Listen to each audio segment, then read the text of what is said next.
Hello, everyone, and welcome to Newly Forged. We are a 5.5e actual play stream that takes place in the world of Newly, which came out of my brain, and 6 of my friends are brave enough to play in, because when you're gonna make a mess, make it with your friends. I'm running out of things to make this a clever bit. Fair. It's I've only been, 6 years? and like I think it's like 7. it's been, I think, Just about start over almost from the 6 beginning years. and they'll be new to me for a while. That's very true, but I forget when I started saying it is the problem. So I don't know exactly how many episodes I've said it in, but I've said it in a lot. It's just one of those things that you lose track of over time. But welcome to Newly Forged. As you might notice, 3 of our players are not here yet, but they shall arrive in due time. So no worries. Mike, who plays Justin, Amber, who plays Ozo, and Matt, who plays Corvus, will be arriving in a bit, about half an hour to an hour, depending on the individual, because real life and work gets in the way sometimes. We can all empathize with that. In the meantime, let's go ahead. Somebody roll me a D30, for it is still a month of 30s and it is still Pride Month. So remember to send your favorite gay a couple bucks or buy a drink or coffee or a cookie or something nice. I don't know what people. Help me, I'm poor. Exactly. It's very expensive to be gay. I just want to put that out there. Oh, please. I just spent money on a vacation or booked a vacation, and the rainbow tax is just absurd. Oh, I know. I'm going to Bali next year with a gay tourism group, and it's the same company I went with to Thailand, and it was amazing, and I loved it. I had a great time. But yeah, it is pricey, and that does not include flights, which are very expensive these days. And a flight to Bali, pricey. Not cheap? Yeah. I mean, it could be cheap, but America. Right. Who needs whatever? I Yeah. have lots of feelings. I haven't opened bourbon yet, so. Oh, good. This will get better. Yes. Well, It will. Don't worry. As it focuses to get better, let's go around, introduce yourself and your character, and answer the question: what is one major regret that your character has about in their life so far, and do they plan to do anything about it? And what is that thing, that regret that haunts you, that you're like, oh, what am I going to do about this? It's a fun little question, I think, tonight. So we'll start at the top of the ladder with Sarah.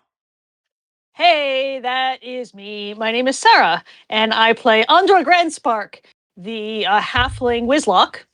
And I think that Andra is starting to get now to a point where she regrets cutting ties with Imalad and his school, because she's realizing just how hard it is to find reliable sources of education out in the world, and that perhaps maybe she shouldn't have burned that bridge, and maybe she could have learned some more useful things. Fair enough. Fair enough. That's actually really interesting and really thought-provoking. So thank you. Next up, we've got Tanner. Hi, I'm Tanner. I'm playing Lunine, the Hexblood Fey Knight. And regrets, I would say I get more or less like letting himself get spirited away with less without more of a fight or finding out why. Mm-hmm. Mm-hmm. That makes total sense. I've got it. Thank you for the Pikachus.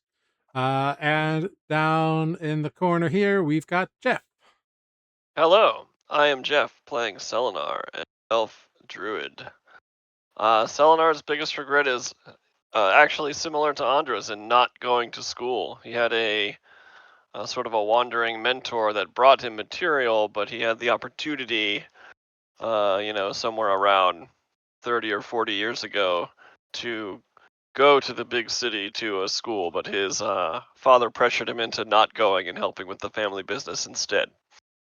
He always wonders what could have been, what could I have known already had he left home sooner. But he didn't. A thought-provoking answer again. Thank you so much for that insight into these characters, everybody. Very good. And I am Jared. I'm your humble dungeon master here on Newly Forged. I play everyone and everything else that is not the 6-player characters, and Newly's a world full of regrets, and we're just going to leave it at that. Well, weehaw. Whose regrets? People's or yours? You know, two things can be true at the same time. There is a lot of regrets in the formation of Newly, or I guess not regrets in the world itself, but regrets of mine that have influenced the world. You know, like there's not a lot of like homophobia in Newly, because I regret that that's a thing that exists in the world. You know, that kind of shit. All the bullshit that we have in this world that we don't really need, but people keep dredging up. Where's my soapbox? I feel like I'm on it. Anyway. Say, did you check under your feet? No, that's just the floor there. I know I got one somewhere.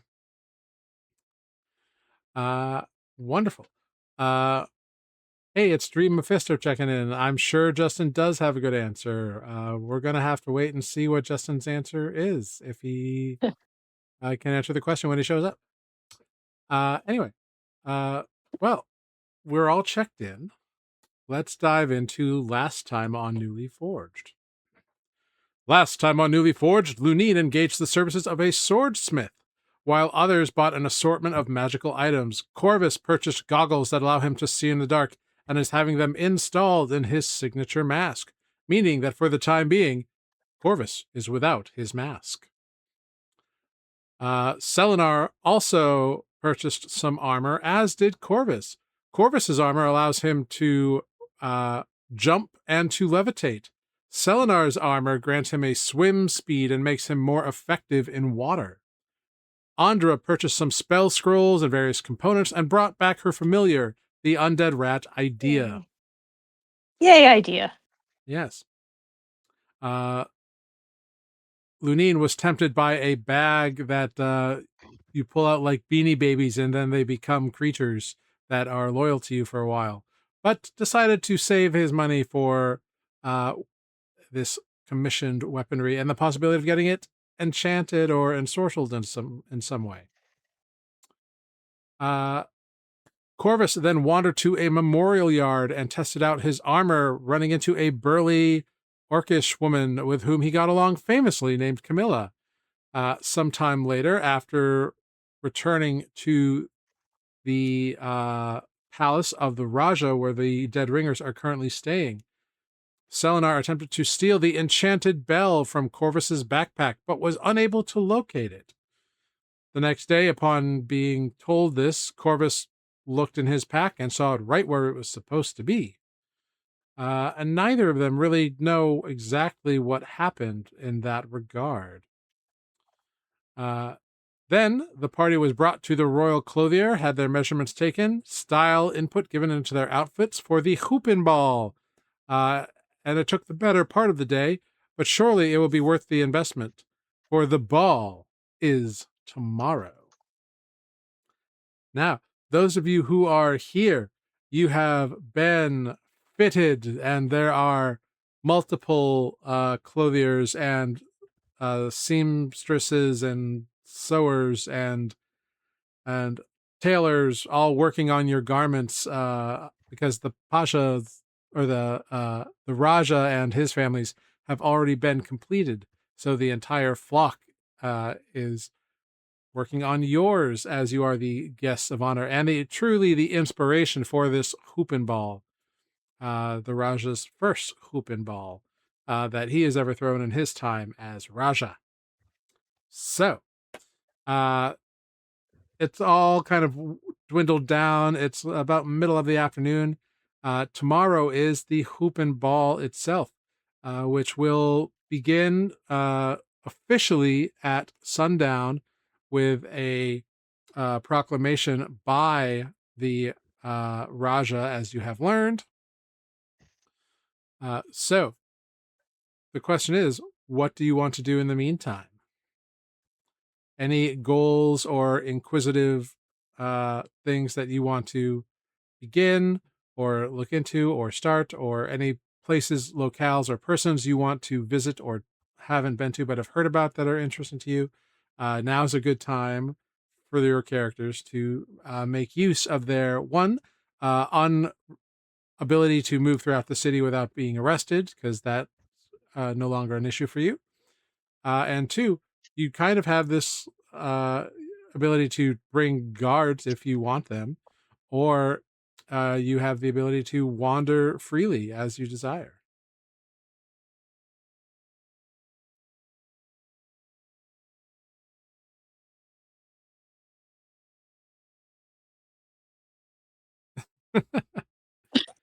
I would, after looting shopping, and I'm just waiting for the possible ensorcelment, because that's a fun word.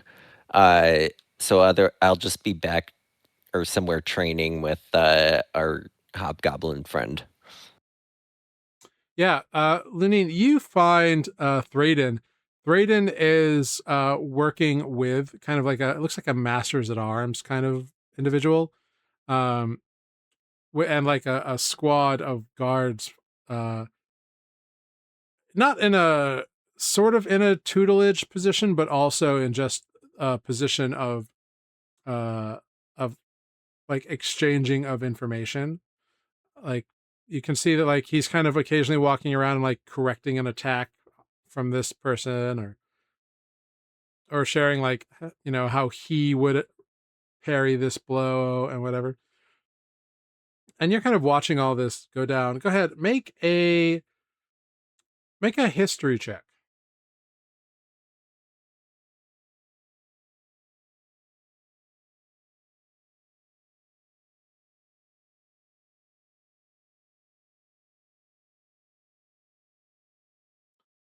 Cool. On a 13,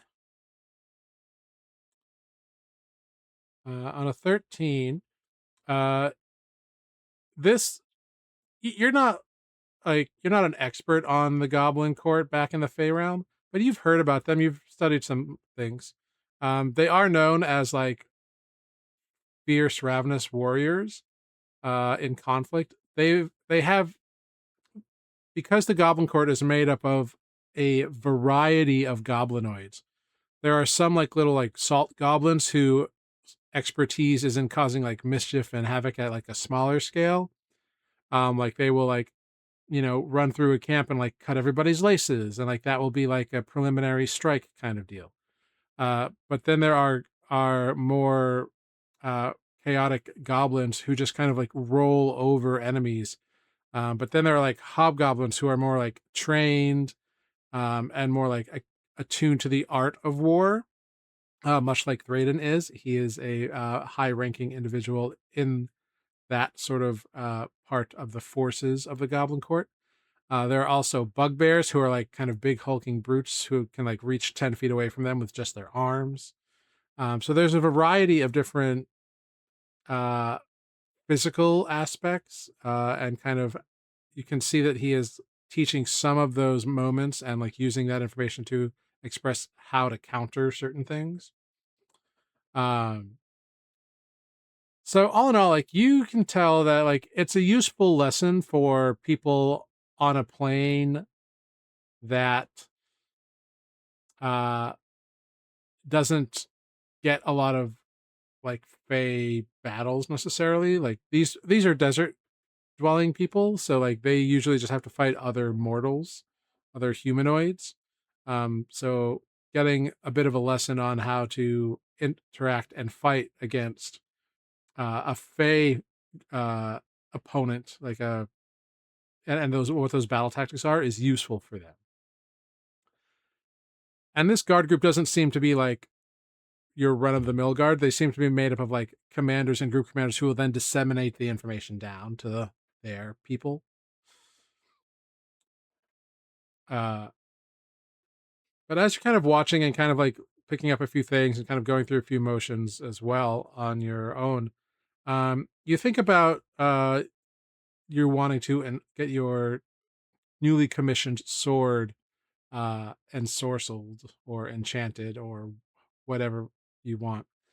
And you come to realize like you don't know who to ask to do that. Oh, you're muted. Sorry, I had asked. This mic doesn't have a mute button. I had asked. The lady said that she was gonna find someone. Yeah, but you don't know. You haven't heard anything about that since yesterday morning when you asked the question.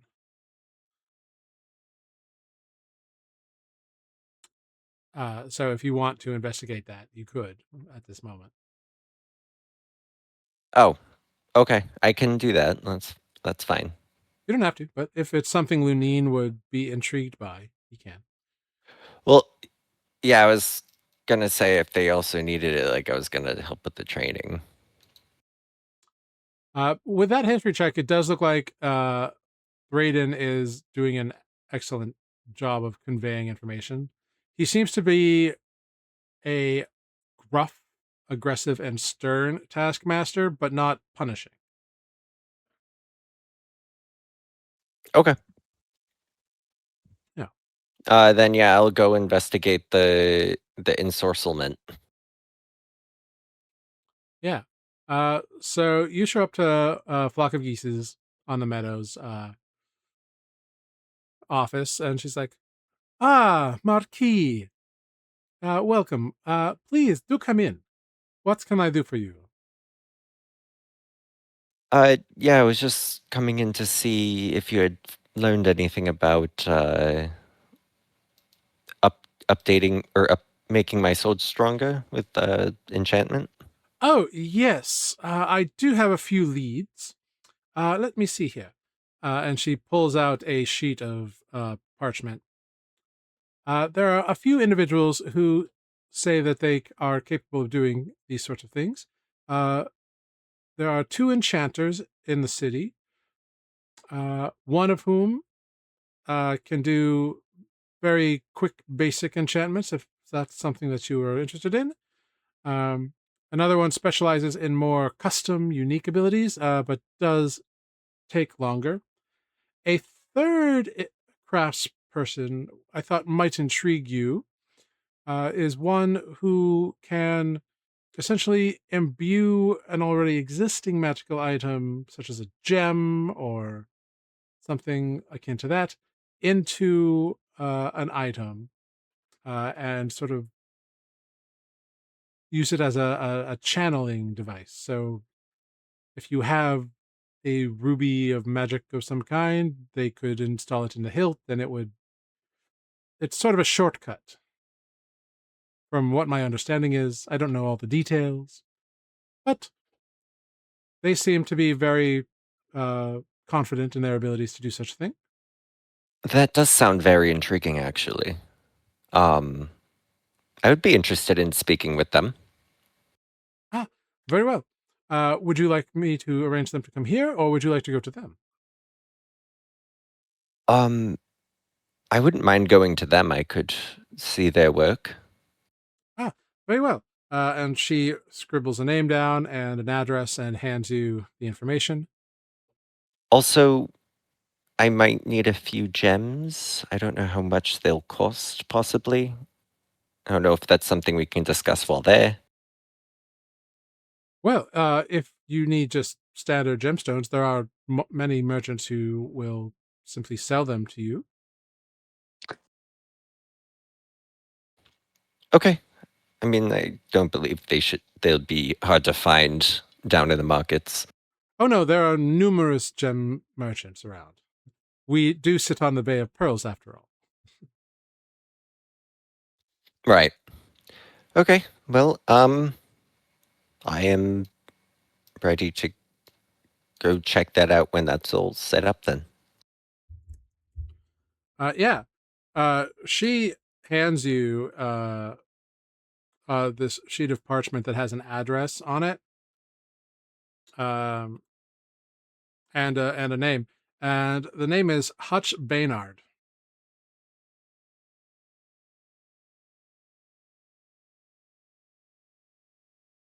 You're muted again. Sorry, I gotta get used to this headset. Interesting name. All right. Well, I suppose if the day is still young, I'll venture out. Yeah, it's like early mid afternoon, so you can venture out. Do you? They offer you like an escort. Do you accept, or do you be like, nah, I'm good?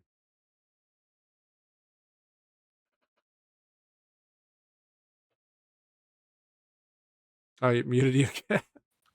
Yes, because I don't know where I am. Yes, please. My Okay. hand is on the button. I can't. It's fun when you get new technology, isn't it? Yeah. So yeah, they guide you. They send a couple of guards and a local kind of servant who knows the way around.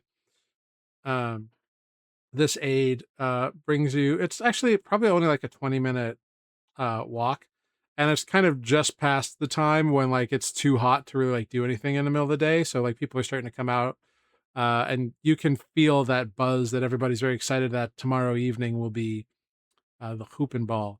You can see that some people are already like putting stands up and certain things, like the main plaza kind of out in front of the palace is being cleared away, um, and little like scaffolds are being built, and on top of the scaffolds there are like these band shells that are being constructed. It looks interesting. But you take this 20-minute walk down, and you are shown to the address. And it's a sandstone kind of building. It's kind of like most of the buildings here are kind of like set up above the ground, by like a couple feet, like a foot or two, with like lattice work kind of underneath to like let air flow under it. Um, this one is much like the others is in that style, but it's instead of like being tall, it's just wide and like long. And then like one corner of it is kind of has a second story, but most of it's a single story. But there's a sign out front that says imbuements and engagements.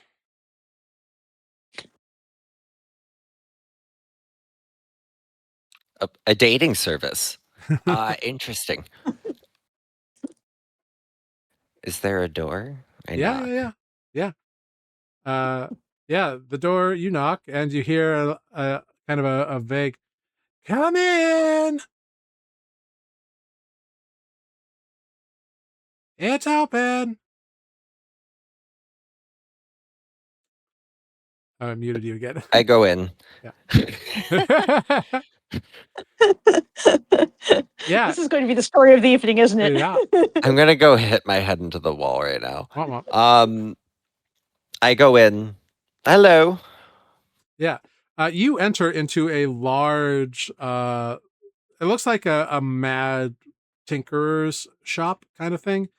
Like the frontal area that it has like stuff in cases and glass, protection and whatever.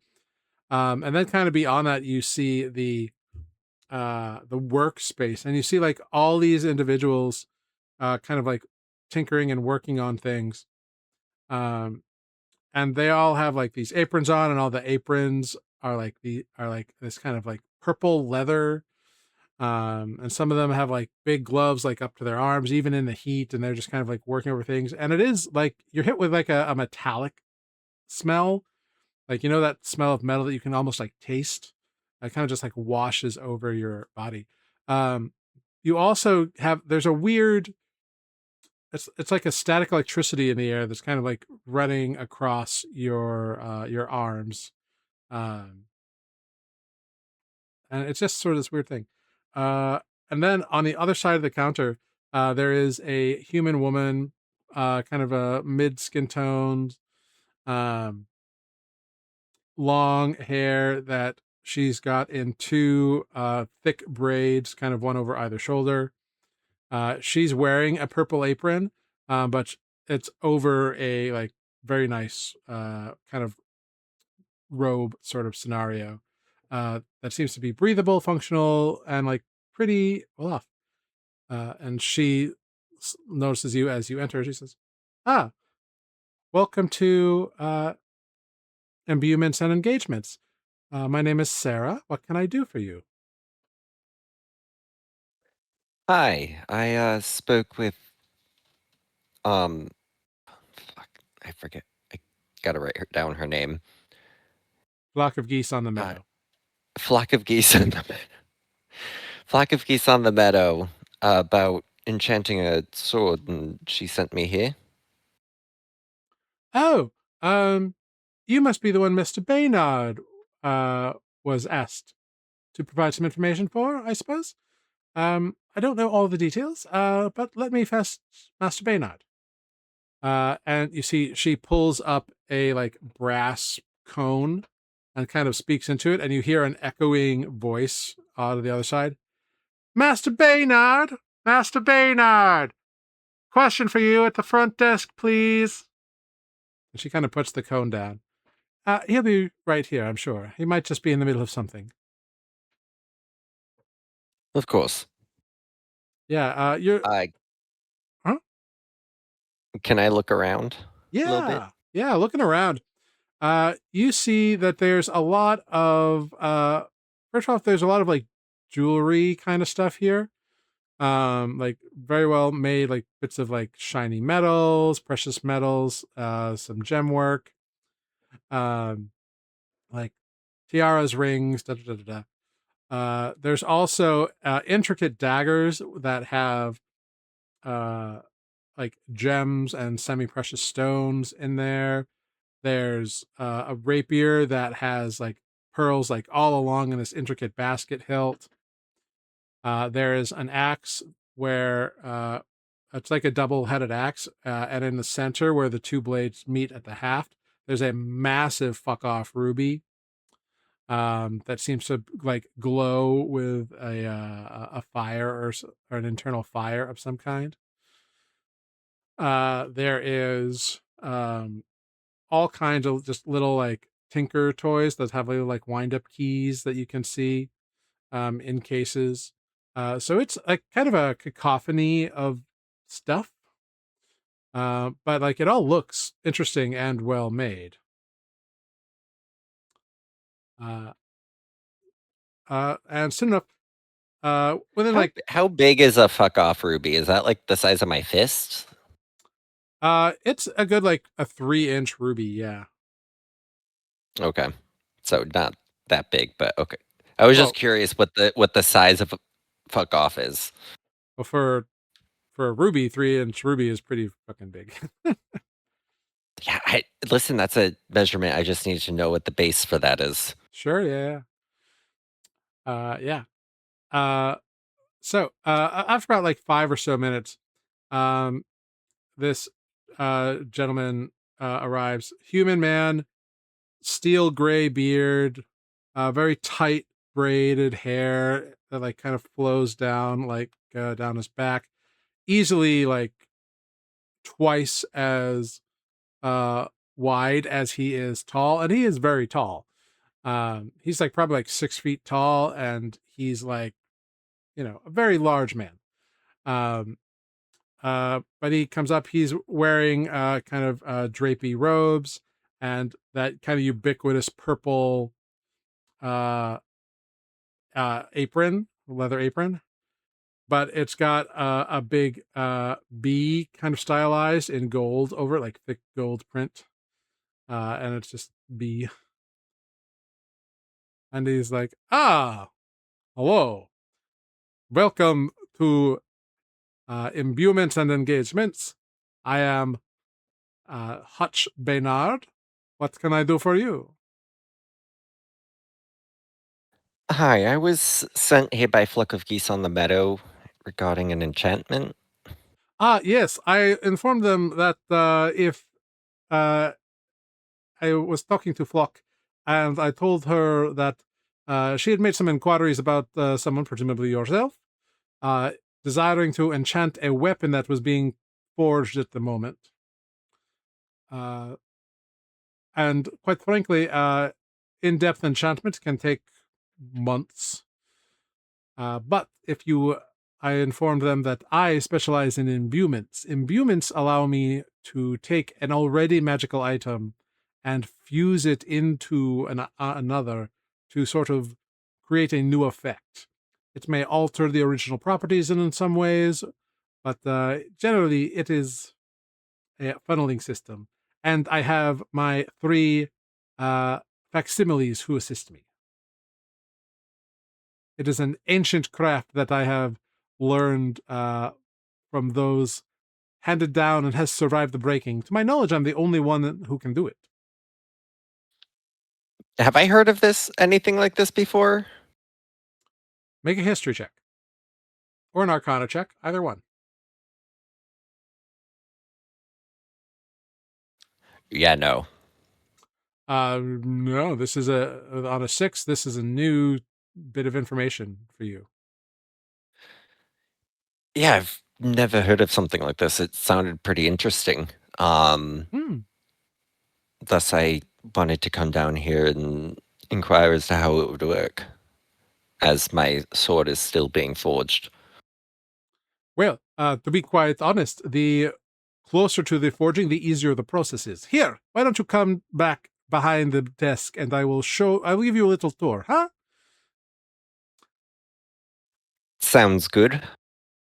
Yeah, and he kind of like, As we go back here, Lunin's just gonna like take out a little handkerchief and cover his nose and mouth. yeah, yeah, heavy like metallic fumes just kind of everywhere, kind of working here. You see, he points to various like apprentices and journeymen, working on like smaller items and things like that. I says, now in the back here is where I do my best work with my facsimiles. And he enters into the back room, holding the door open for you. This room is unlike the others, which were like long workbenches with like all kinds of like bins of materials and stuff.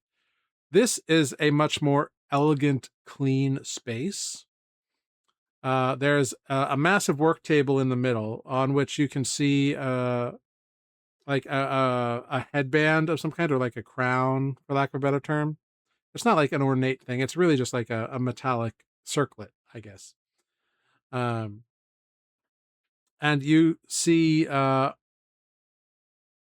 cabinet that seems to have all kinds of like bottles and powders and jars and tinctures and all kinds of stuff kind of labeled with weird names. And you can see another rack of tools that are all like expertly made, as well as like a little mini forge and a large tank that seems to have like a wand attached to it. It's got like this tube of some kind that goes up to this. It's like a long rod with like a hook, and then it's got a pointy little like snout on the end of it.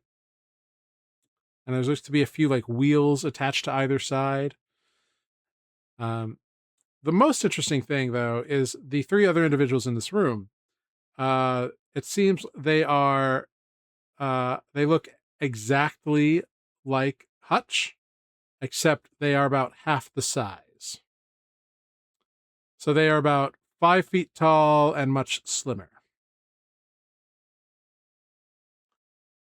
He says, That's adorable. please allow me to introduce you to my facsimiles. As you know, I have, of course, Hutch.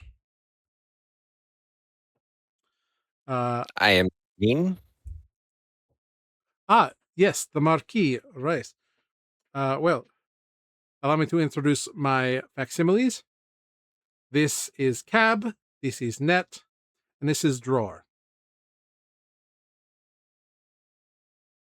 They all kind of like turn Pleasure. up, and in one kind of unified voice, they say, "Hello. It is a pleasure to meet you."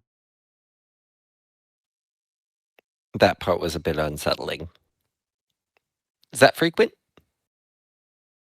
They all kind of look at each other and goes, sometimes.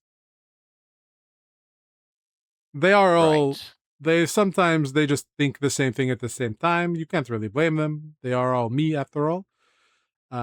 One brain cell shared. But each of them are trustworthy and highly skilled at their craft, as I am. And you can see they each have like a pin on their aprons that it seems that Cab has like an amethyst and Net has an opal, and then Drawer has a emerald pin.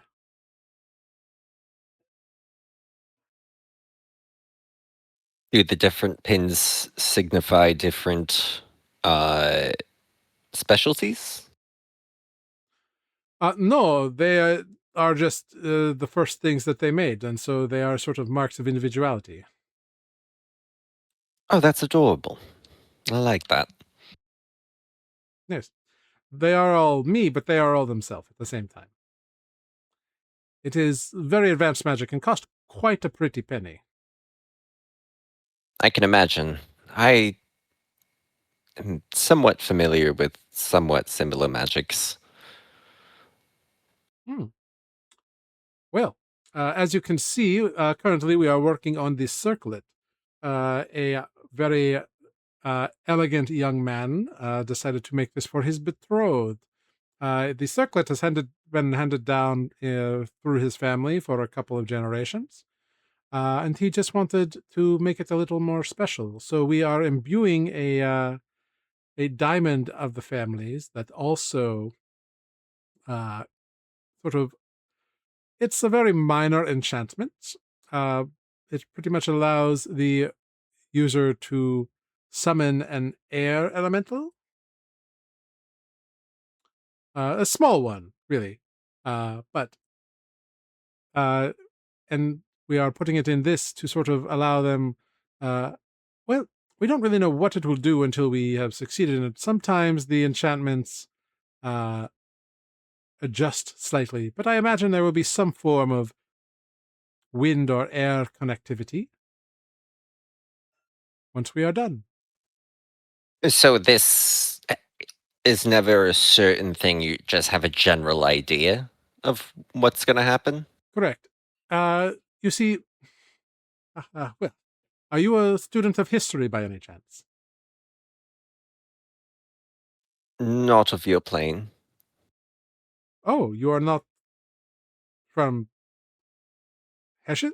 You are from another. When you say plane, you mean you are not from Nuuli? Indeed.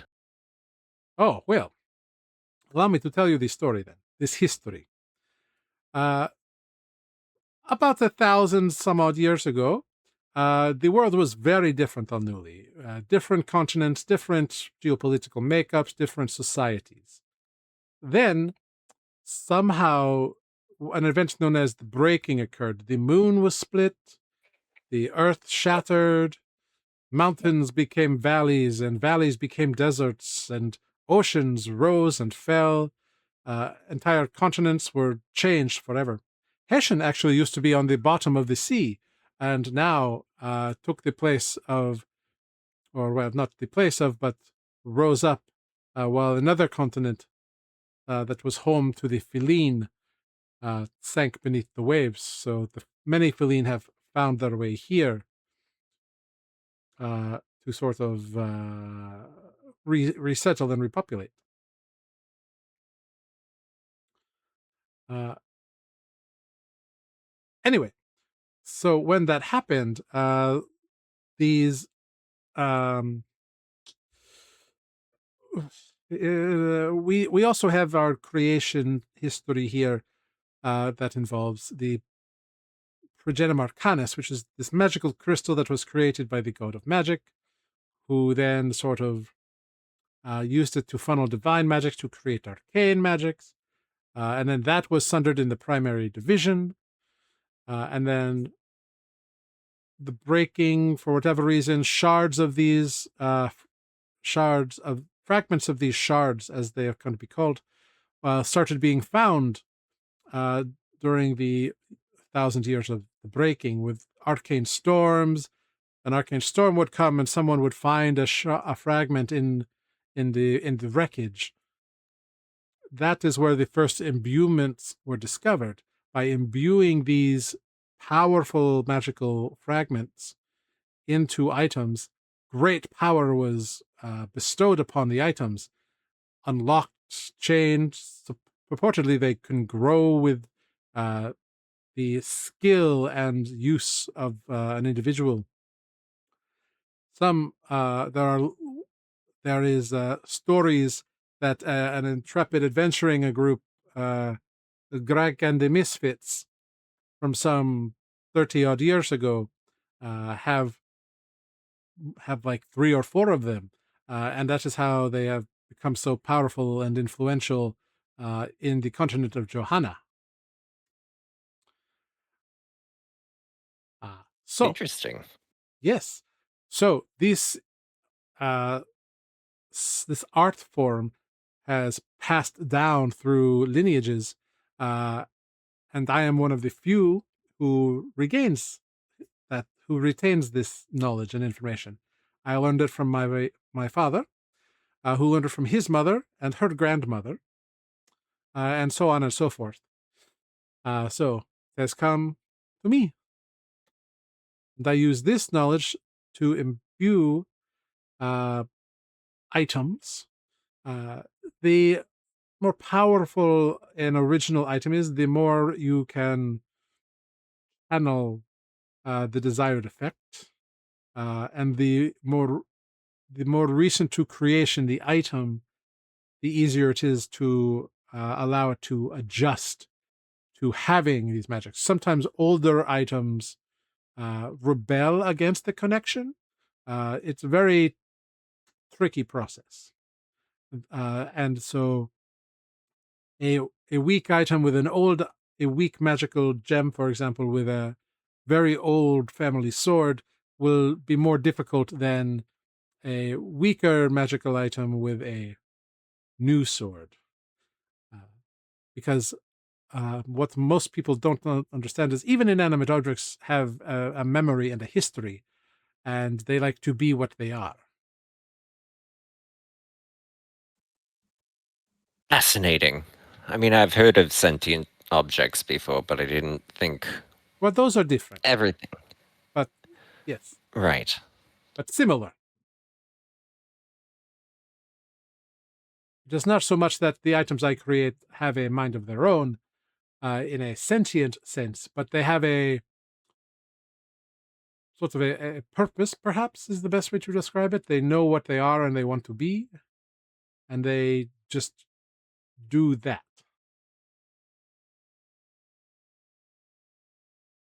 Right. Interesting.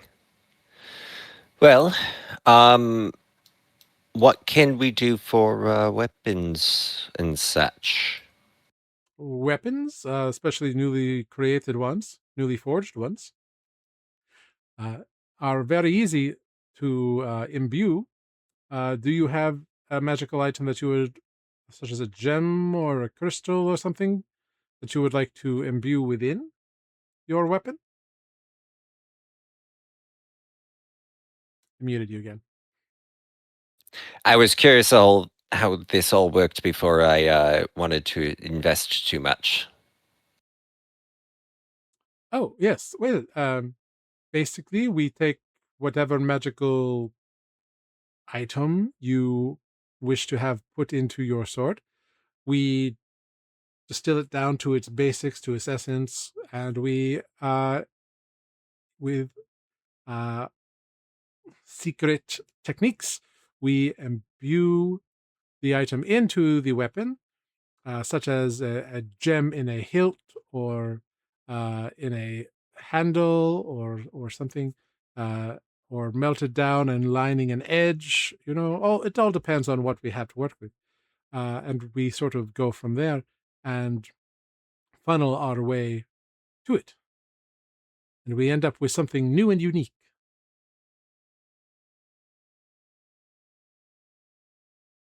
It is not perhaps Well, as targeted as a specific enchantment, but again, this is a uh, time saver method. It takes days to weeks as opposed to months or years. right.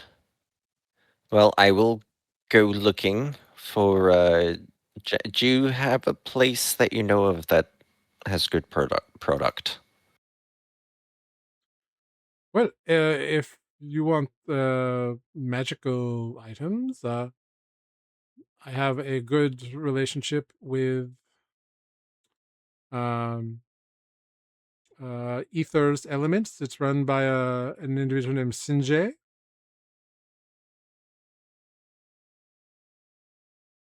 Okay, I will go check them out. Very well. When you have an item and your sword, by all means, bring it back here and we will see what we can do.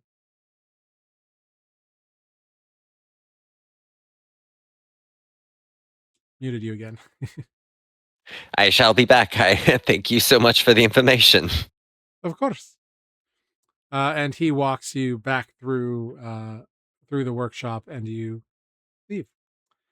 Hello, Amber Ozo. Hello. Hi, I'm alive. I love that. So question for Ozo. Last Oh no. episode, Okay. people had a chance to go between a couple of merchant magical purveyors of things. Was there any sort of like magical uh enhancements or devices that Ozo was interested in that they might like to procure?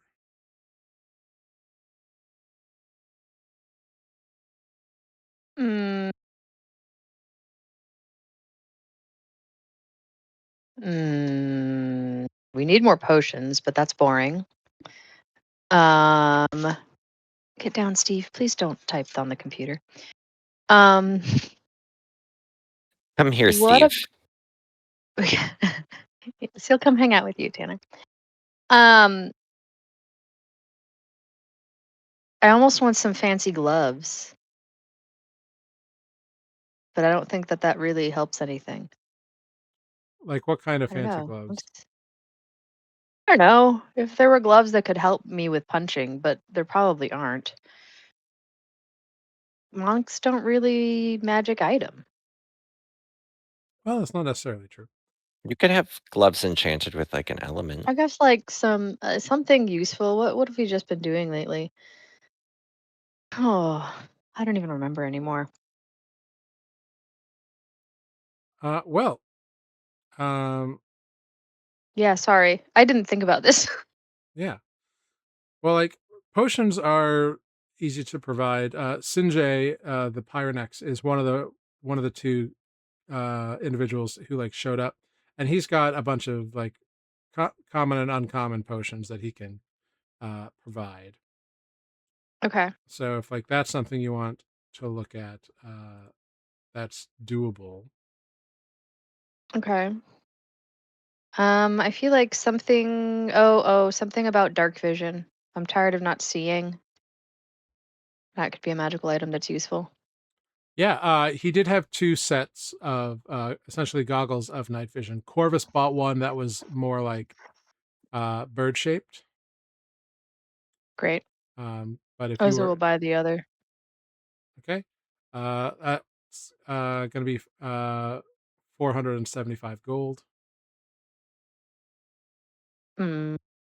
Does Ozo have that much? I guess after the thing we got a bunch. I only have 43 gold otherwise. You have 1,043 gold. I love that. Yes, each party member received 1,000 gold from their stuff. Great. I'll add 1,043 and take out 475.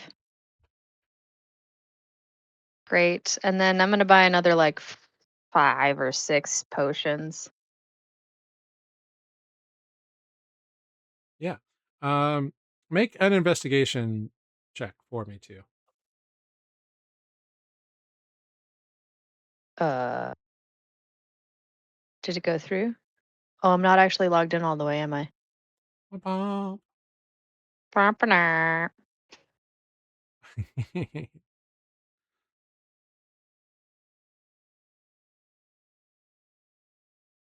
Oh, Cool. So you do find in kind of a box, you find like parts of a mannequin, like in a case that are just kind of sitting there, and they like have like wraps around them, and the wraps are red and silver, um, but they look like, you know, just like wraps that like martial artists will use to like protect their forearms and hands a little bit. okay. What are those? I ask Yeah. to the shopkeep. Stop licking me, dog. Oh my god.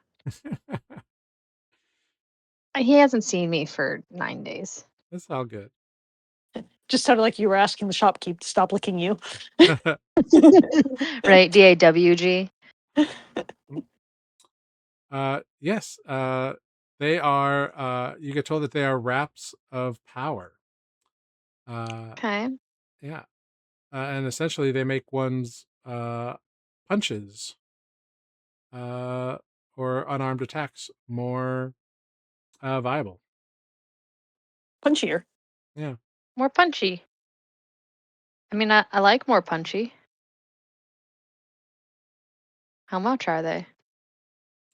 517 gold. You know, I've never had things before.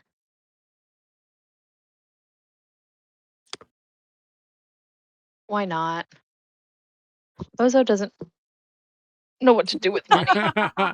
Steve's Shopping. had enough. When Steve we says, were I all want attention. when we were all Oh, buying things, Selenar kept being like, "Yo, money doesn't save your life," and we've all basically died like 6 times. yeah, yeah. So Yeah, let's do that. Why not? That seems like fun.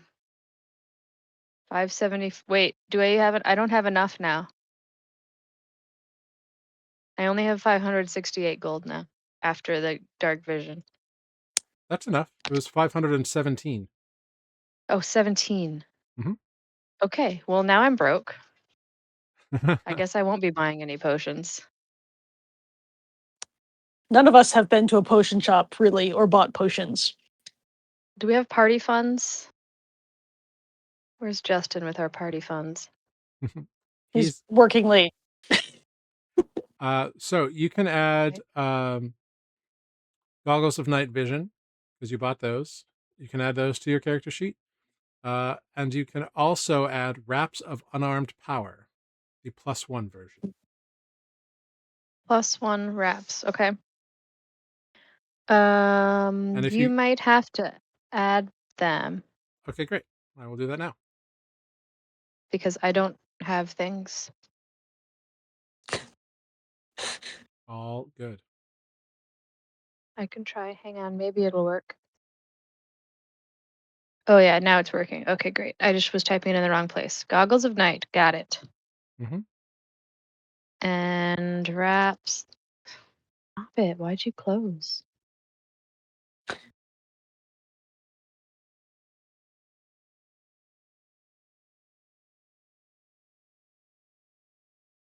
Hmm. Here, No, wraps don't. Oh, wait for it. Nope. there you go. Yay.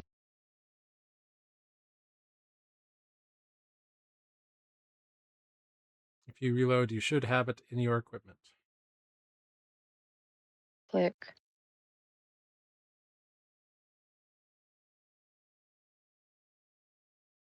Giggity. Mm-hmm. Joyful. Yeah. So you've got these red and silver wraps now. Sweet. Yeah, I they're put my dark gray ones over the top. fair enough.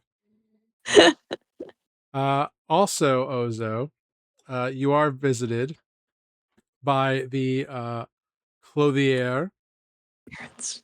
the royal clothier, and taken to get all your measurements done after you've given them some input as to what you were feeling for style for the Hoopenball.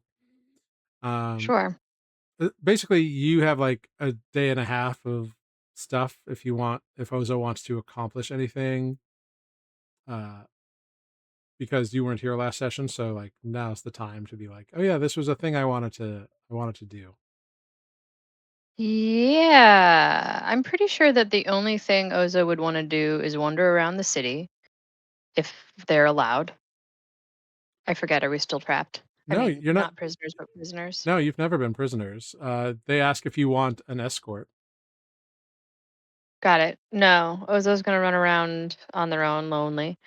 Um, and probably find a graveyard and watch for ghosties. And maybe find a nature temple just to see it. Okay. Um, Make an investigation check haven't as you wander the city. yeah, haven't visited any temples lately.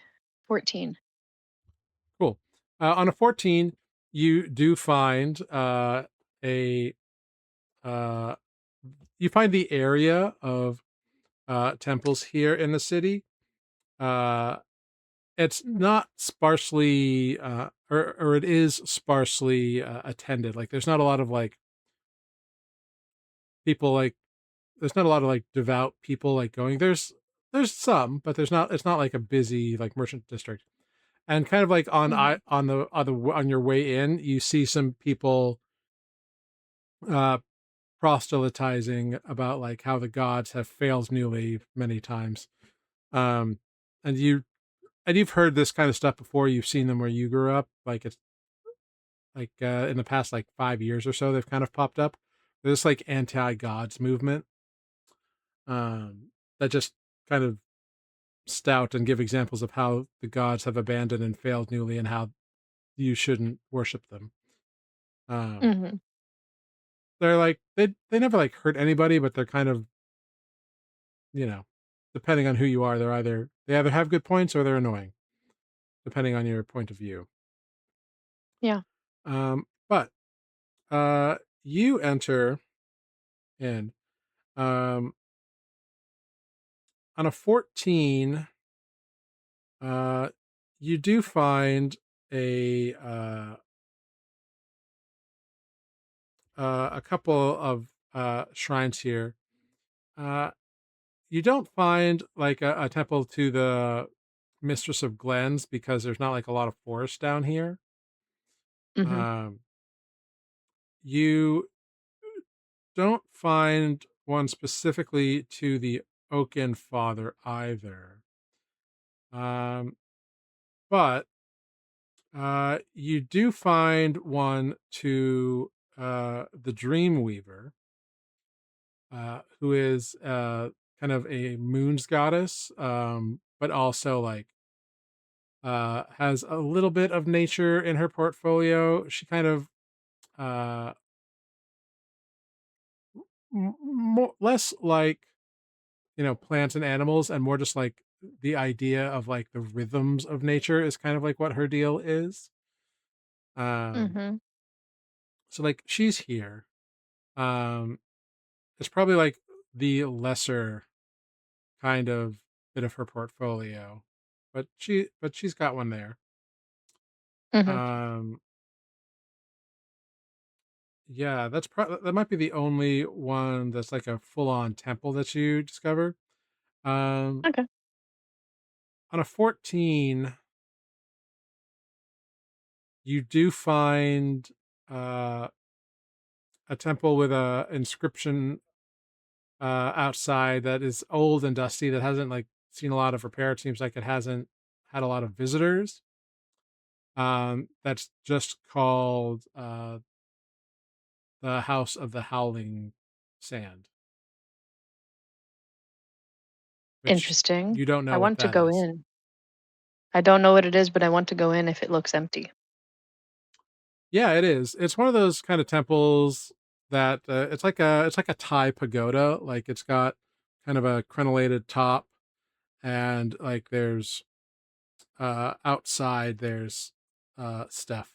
There's like columns and then like kind of stone lattice work around it to like let air flow through the walls and everything. But you enter Cool. it, um, and there's some iconography carved into like the sandstone walls, like a bas relief sort of vibes, and it's a lot of like depictions of like sandstorms or dust devils. And then in the center, kind of in the center, like far wall, there's a icon statue of what appears to be uh, like a dust devil kind of base, kind of stylized out of like spun gold or brass or something. It's very highly polished. And then there's like a roaring maw at the top of it, like just open mouth, fangs, and bits of gemstones kind of crusted along to give like the effect of like shifting light and like objects swirling around inside. And there's a very old woman in there uh, who's kind of she's like polishing the statue, and she turns as you enter and she says, "Ah, welcome to the House of the Howling Sands. What can I do for Hello. you?" Oh, I just saw that it was kind of empty and thought I would visit. I had an empty temple once. Ah, well, welcome. I am the Scourer Vanessa. Nice to meet you. I'm Ozo. Pleasure. Well, what can I do for you? This is, it's not quite abandoned, but it feels like that sometimes. I'm the only Scourer left. Many have departed or renounced the faith. It's trying That's too times. bad. It can be lonely. Yes, Oh, it my can. dog just peed on the floor. Um, ah, still a puppy. Um, yeah, that happens sometimes. You're the only one. Do you live here too? Oh yes, I live out in the back chambers there, in my cell. Hmm. Do you ever go anywhere? Sure. I'm not bound here, I can come and go as I wish. Well, sure, sure. I don't know. Do you ever think about leaving? Oh, I'd be lying if I said it hadn't popped up once or twice in my thoughts, but no, I've been here far too long. I've been here 60 years at this point, and the Scourer is an aspect that I really do find calming in a strange way. Yeah, it looks kind of aggressive. It would be strange for that to be calming. Well, the Scourer is an aspect of another deity.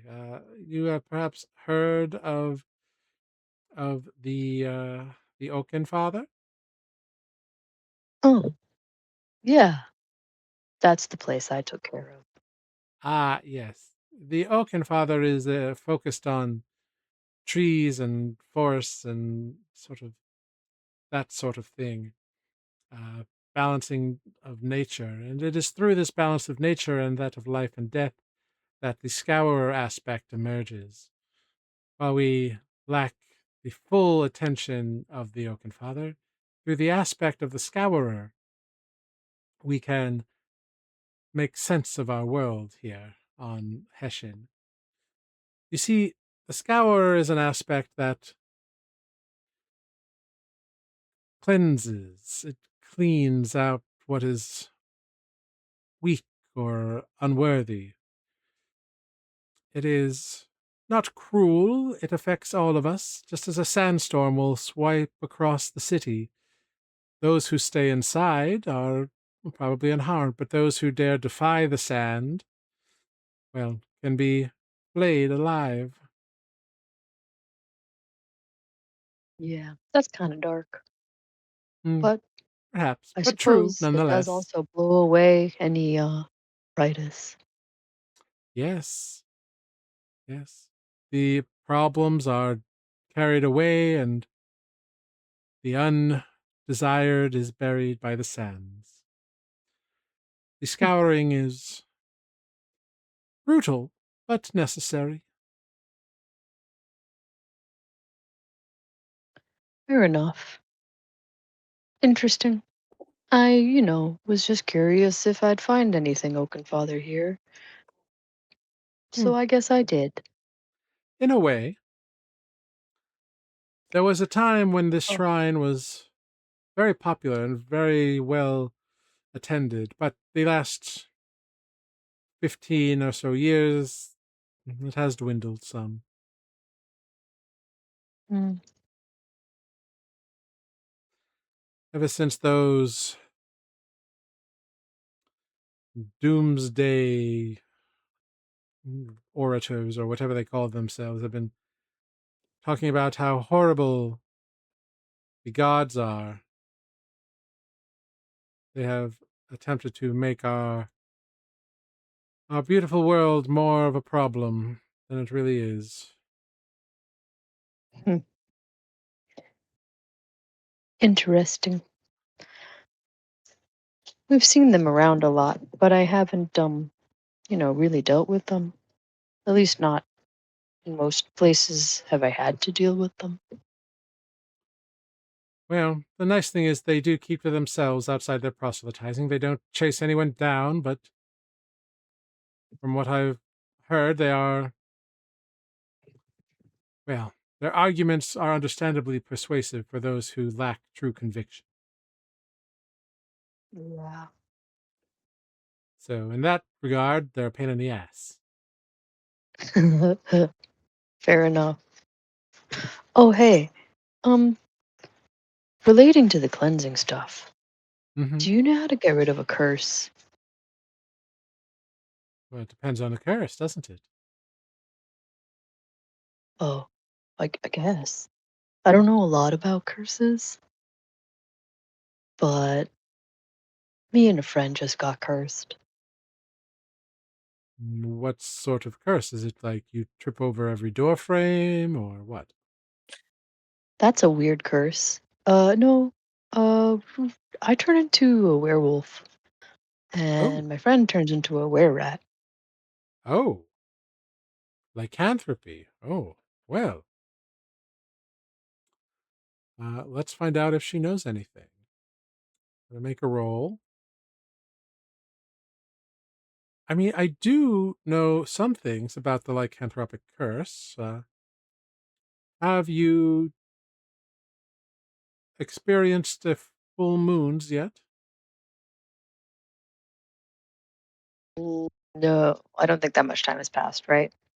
You have not yet experienced a full Great. moons. Correct.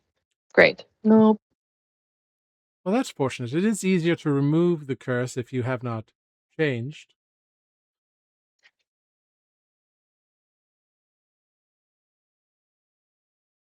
that's good. Yes. Does that mean you know how or know anyone who does? Or you just know that? I mean, that's helpful. Yes. Well, um,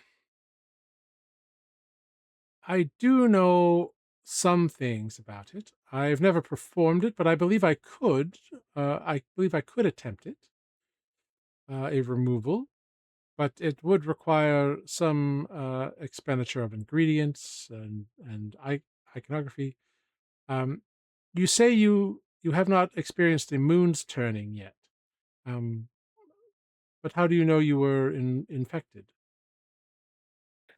Well, I got knocked unconscious and turned into a werewolf. I started attacking my friends. Oh, so you have changed, but not by the moon's light. Correct. I see. That's a little bit more difficult. Yes, there are some herbs that would be required, and of course the incantations, and then there would also be a few other ingredients. Um, but it's not impossible.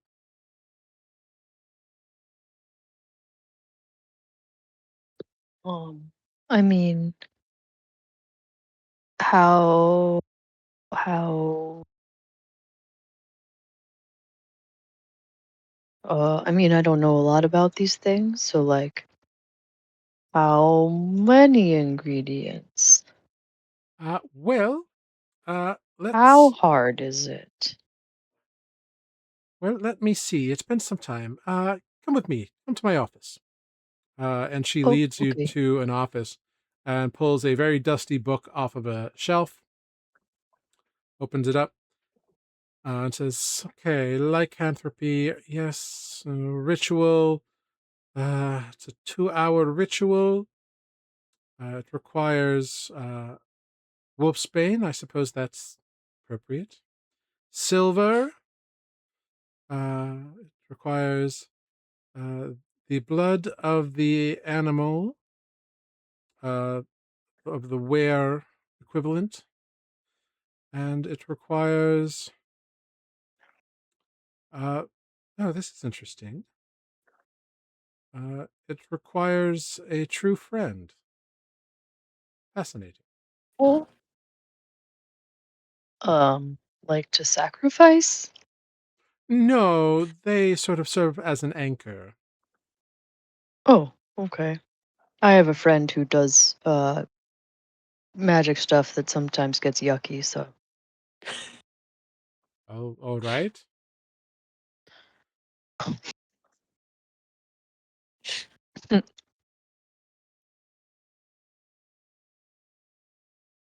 interesting.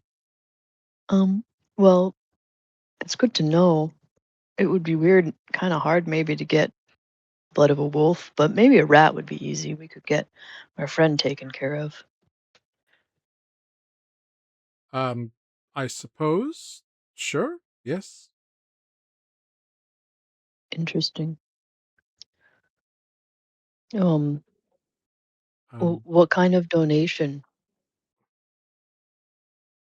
well, um, let me see here.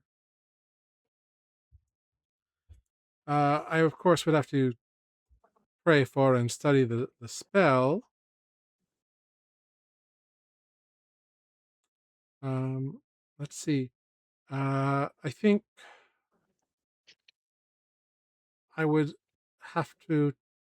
I think it would be about 100 gold for the spell casting itself. Then the ritual components, of course, would need to be required on top of that. You would need approximately 15 gold of liquid silver, and uh, wolfsbane you can probably acquire for a few copper or silver pieces, probably at the market. I'm not sure what the going rate is on that. And then, of course, a true friend, which that is a And the animal blood. priceless. Yes, a true friend That's is a true. priceless bit of cost, I suppose. Yeah. I wonder how you know that they're true. Or like if the spell knows that they're not true, if you think they're true. Are spells smart like that? Sometimes I've never cast this particular ritual. Hmm, okay. Well, I will tell my friends this, and then I will come back. Maybe As you wish. Whenever I you come will. back, let me know, and then if you would like me to, I will study the spell. Okay. How long do you have to study it? Well, I really sort of just need to read up on the rituals and then pray for the ability to cast the spell. So I'll need a day from whenever you choose to engage it. Okay, thanks. Of Um, course.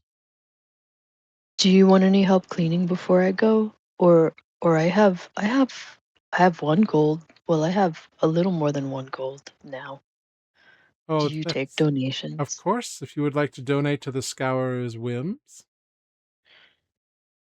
I mean, okay. and And I give the lady a gold. yeah, she points to a little collections box, and you drop in a gold piece. She Okay, says, great. "Thank you. May you be Oh, scoured clean and embraced by the sand." that sounds nice. And you depart. Great. Meanwhile, hello, Justin. Hello, Mike. How you doing? Where's Hello. my money? Money, please.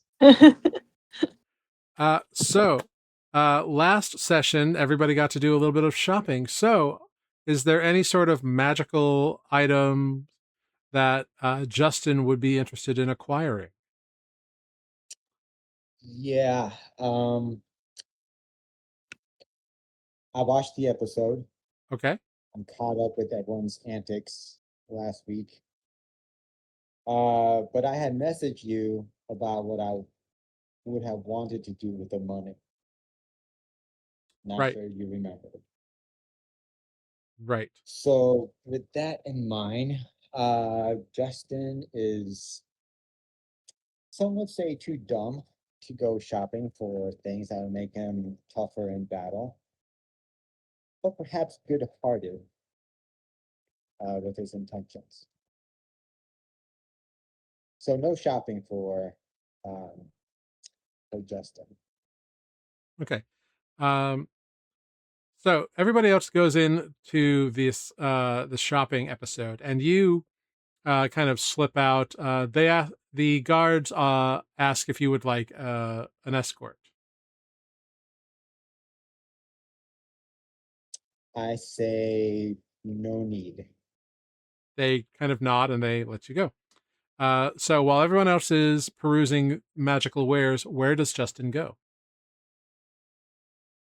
Right. So prior to Justin leaving, um, when we all get that invite to the hoop and ball, and Corvus throws Justin under the bus and says, "Hey, my friend can play. He should play." Justin spends like the first couple hours in his room, just like furiously writing down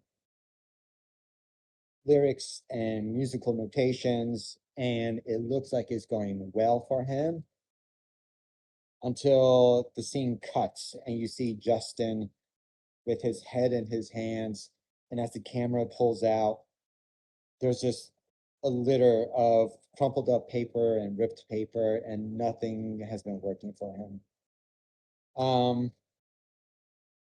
And so he, after some pondering, he figures maybe he needs some inspiration.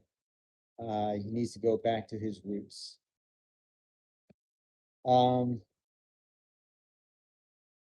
and so he'll venture out back to his neighborhood, the Dust Barrows, even though he knows he's been excommunicated from that neighborhood.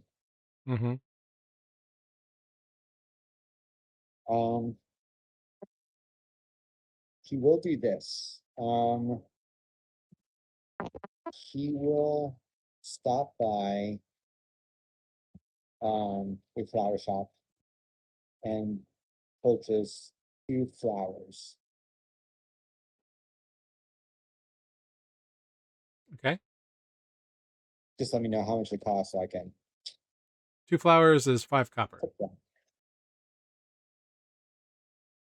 Okay. What kind of flowers do you get?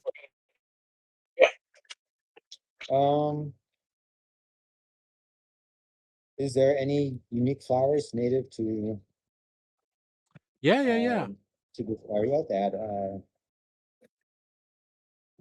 Yeah, With like the there's heavy emphasis of a rose, but doesn't look like a rose. there's the Hessian hychondra.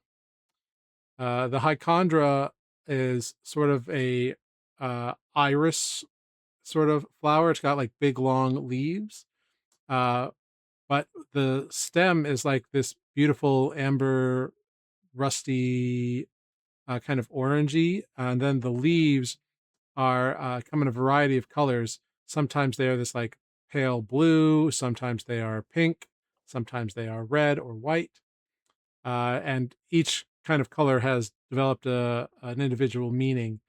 They grow in shade of like cliffs near an oasis and that kinds of things.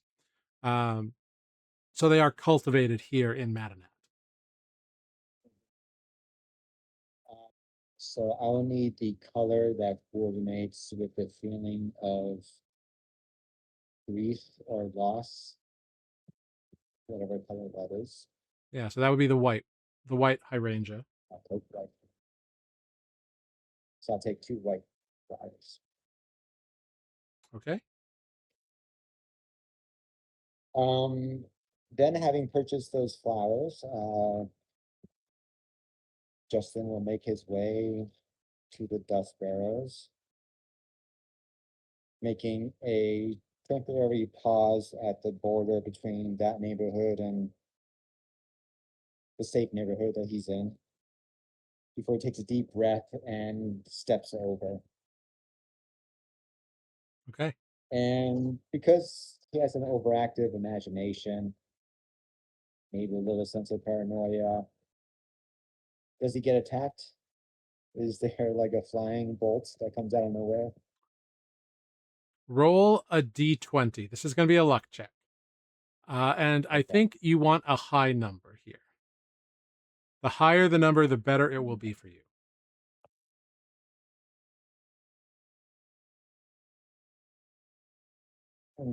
No, middle of the ground. Okay. 11. Okay. Yeah. So you begin walking through the dust barrel. Yeah. In particular, I will walk to that neighborhood's cemetery where my mom is buried.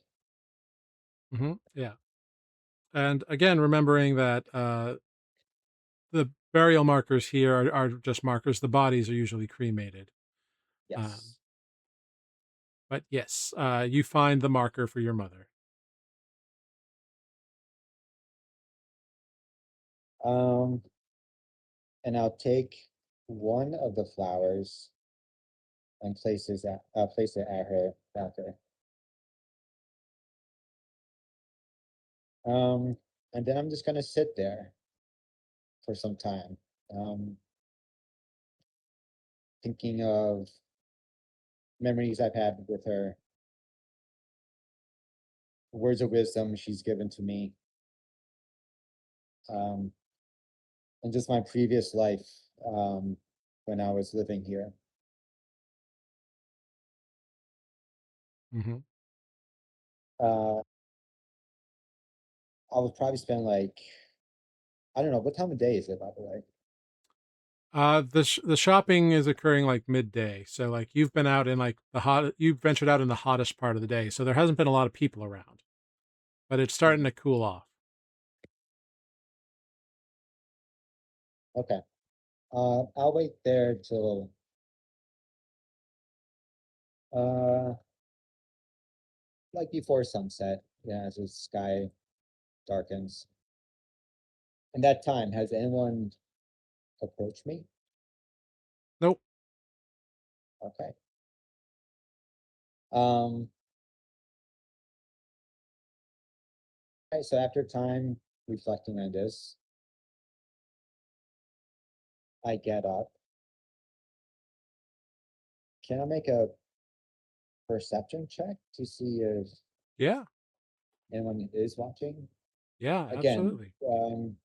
knowing the words they've said to me that I'm not allowed back in, Justin's a little paranoid. Yeah, go for it. Make a perception check. Oh, this is not my night. You stand Okay, up and no. look around. You don't see anybody like here with any intent. Like you see a couple people at other markers, kind of like putting their hand on a marker or that kind of thing, like paying respects. But you don't see anybody like paying attention to you. Mhm. Um, Justin will next go back to his childhood home. As you leave the graveyard, the marker site, Yeah. you feel in your side, you feel a blade press up against you, and you hear a voice. We thought we were very clear that you weren't to come back. And you look behind you and you see below you Hade. You see Hade, uh, the uh, the small little gnome fighter, former flautist of your original band, holding a very sharp short sword in your side to the point where a flick of her wrists and it's sinking in deep. And that's where we're going to take our break. So, Oh, awesome. yeah, good timing. Good times. All right. Yep. So we will be back after a short 5-minute rest. Thank you, everyone, for being here. Thank you, Ives Got It. We'll be right back after this short break, if I can remember how to do this. Yes. All right. Here we go. Thank you all so much. Start. All right. Thank you all so much. We'll be right back.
Hello, everyone. We are back. Thank you for sticking with us.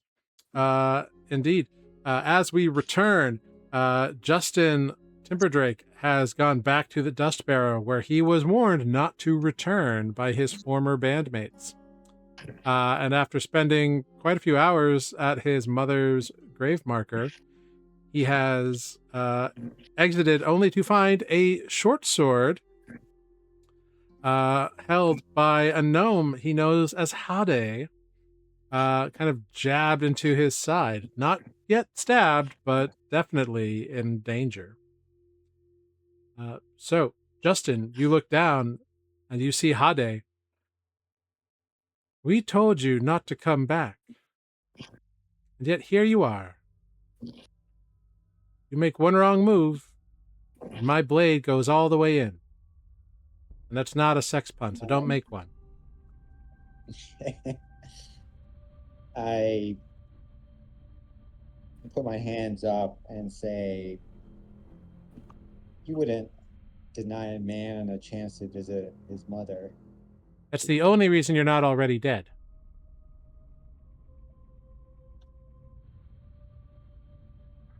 I'm leaving. I am. And I'm not sure if I'll ever be back again. Well, Renata will certainly like that. Well, funny you should mention. I was hoping for a chance to speak with her. You're crazy, right? You're kidding? You're trying to make me laugh now. You know, a long time ago, you once believed in us. I did. Then you left without a word. And you didn't see what she went through. And you weren't there to pick up the pieces. I was. And after what happened with your friends and everything, I don't know if there's a way back for you two. I wasn't all vengeful, let's kill him immediately, because, you know, there is history there. But you don't strike me as someone who actually cares about other people, Justin. You never have.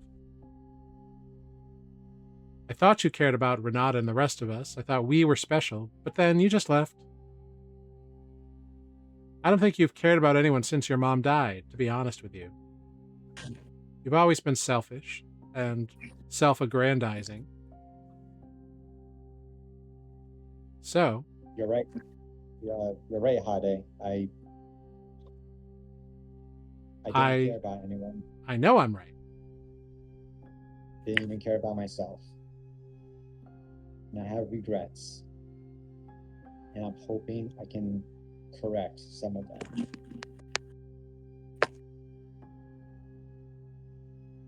Make a persuasion check.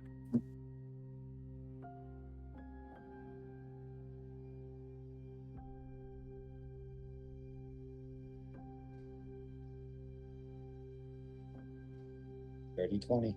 Okay, very good. The sword does not lower. Oh yeah? Like what? What is it you want to try to fix? What are your regrets?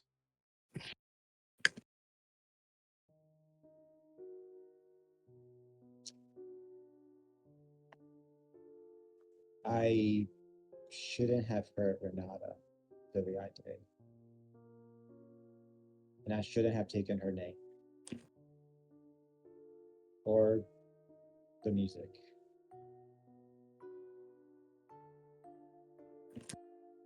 And trying to become better and start over new. And I feel like it has to start here, where I lived. And so what do you want? 5 minutes with Renata.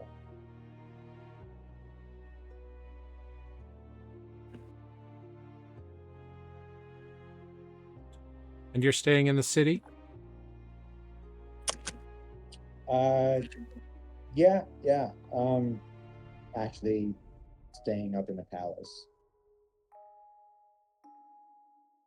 You know, just when I think that you're like growing a little bit, you give this fucking lie, and the sword kind of jabs into you a little bit.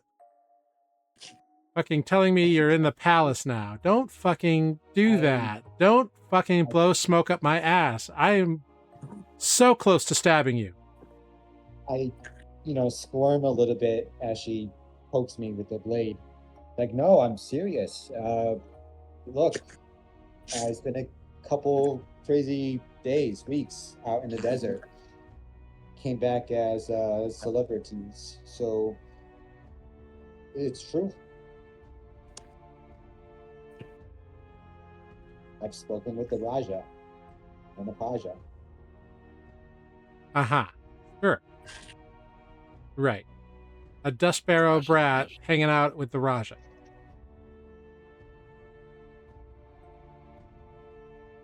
All right, so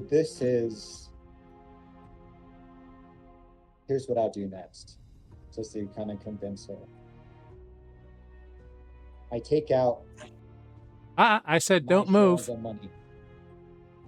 Um, I'm just gonna reach into my bag, my shirt. Not a weapon. It's something. She kind of jabs you and she's like, and she Okay, says, I'll okay. get it. And so, where is it? It's down deep and to the left. Okay. Her small hand like goes in, and you don't even feel as a large pouch is removed from it. This? Yeah. If you look inside, there's 1,000 gold pieces. 1,000 gold pieces? I figure that you Drake hunters are also in a way looking out for this neighborhood. Has been neglected. I always said that when I make it big, I will come back and make this place better. Well, let me do that now. Take that as proof of my sincerity. You hear coins jingle as she kind of like hefts it, kind of like opens it with one hand and kind of looks inside. Then she goes back to like being at your side and kind of like sword stabbiness. You want 5 minutes with Renata? Yeah, I think that's all I can afford. I know she hates me too, but I'll give her the message, but I'm not promising you anything.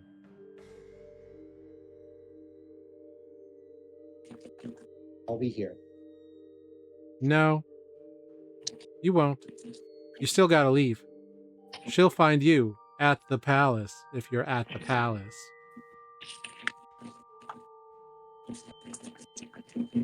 Um, So if you want to like tell me the truth about where you're actually staying, now's the time. no, I'll be at the palace. And I will tell Hade like the floor and room that we're at. Sure. Hey, also look, I don't want this to wilt in the sun. Can you give her this flower for me too? She takes the As I pull flower. out the second. Yeah. I'll pass them both along.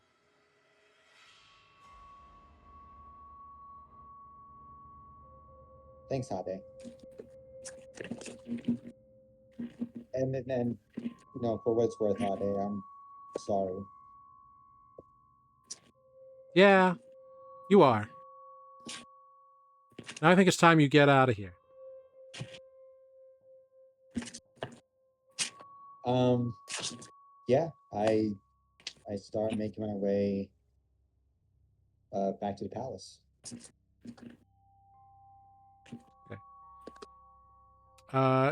She makes no effort to hide as she follows you as you leave the dust barrow.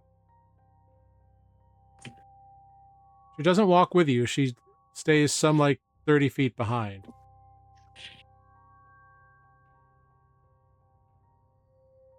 Okay.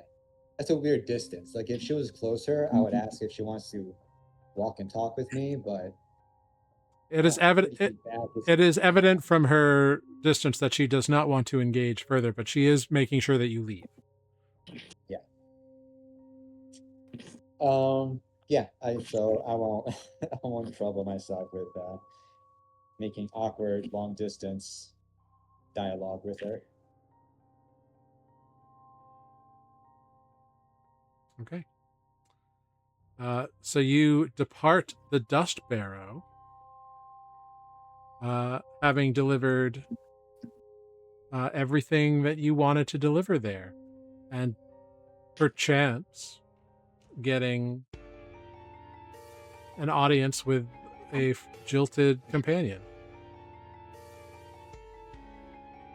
Time will tell. Okay. All right. I'm feeling good about this. Okay. The next day, everybody is taken to the Gorilla Clothier. You give input into styles and adjustments, and you are pinched and prodded and poked and measured, and all your fittings are done. The late afternoon comes.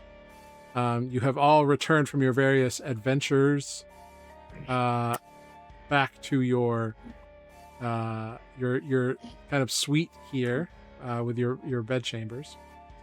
And tomorrow is the Hoopin' Ball.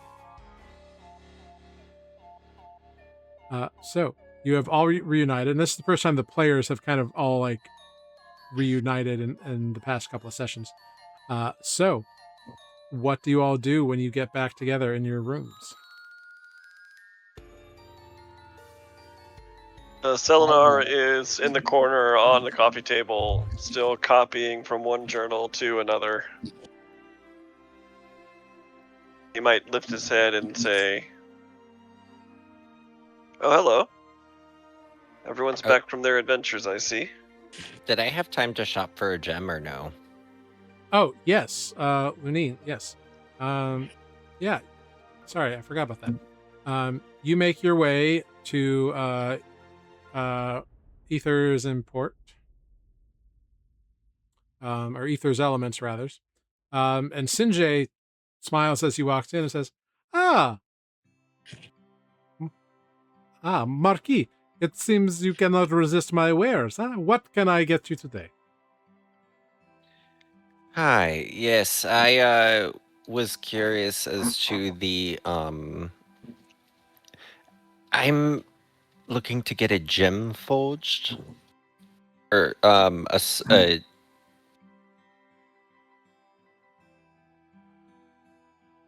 the word I'm looking for? Your friend that infuses items with the gems that are enchanted with Hutch. properties. Yes. And so you are seeking a gem which to have him imbue into a weapon. Yes. I have a short sword being made right now, and I'm looking to have some spice added to it. Very well. Well, do you know what you are looking for? I don't know necessarily. What can you give me an idea of what's within your capabilities, or? Well, I do have a couple of elemental gems, and I have a gem of brightness. And then I also have some spell storing gems. What's the brightness do? I just assume that's just bright. So it will emit bright light and dim light, so it's a light source. You can also make a bright, flashy attack with it that may blind an adversary. Oh, interesting. And also, it is possible for it to do that in a larger group. But once it does all three of these things, well, it's got a limited use to it, to be quite honest. Ah. Now, what about the more elemental? Well, the elemental gems contain a summoned elemental creature that reside within the gem. You break the gem apart, and the elemental works for you for about an hour. Do you have anything that's not limited to use? Well, the gem of brightness can be used as a light source as much as you want. It's just the more attacking sort of things that would use up its magical abilities. So, he said that the properties can sometimes be a bit more unexpected. Mhm. If I bought like a gem with a fire elemental possibly in it, could that then just make the sword be on fire? I'm not really skilled in the knowledge of imbuement. Well, what elements do you have? I have 2 fire and 1 earth at the moment. How much are the fire ones? Well, they are consumables, so they are a little more affordable. They are about 300 gold. Each? Yes.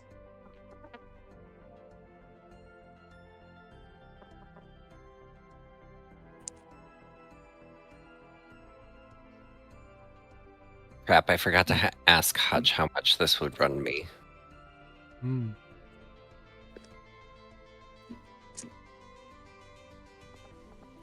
Can I purchase one for now, put the second on hold just while I ask him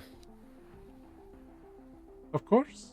a question, and then if I need it, I can see if he'll send someone, or I'll send someone to come and get it. Very well. I would be happy to sell you one now. Yes. All right, so I'll give him the 300 gold. Okay. He passes over a red corundum.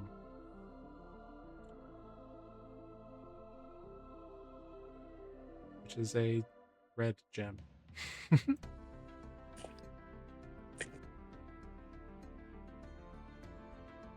I take the gem to Hutch. Okay, yeah. It's like this kind of like rocky looking gem. It's not like a ruby, it's just like kind of like a semi-precious stone is really what it is.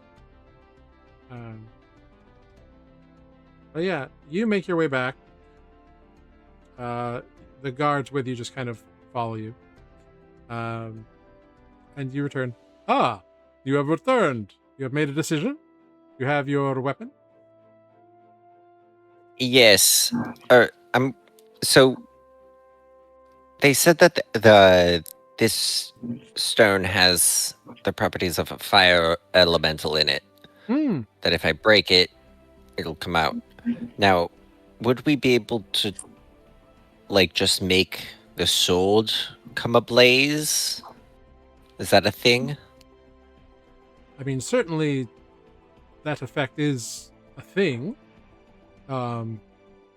Again, the process does not determine the exact properties that will result. It's more about guiding it through artistry and intent. We can certainly guide it in an attempt to make it respond that way, but I cannot guarantee that will be the exact effect Granted, if that makes sense. It does. Now, if how much would this run me? Just out of curiosity. Well, the process itself is lengthy. We don't quite know the age of this gemstone, but the sword is new, so that helps cut it down a bit. I would say it's probably about a week's worth of work, and it would probably run. Stand by.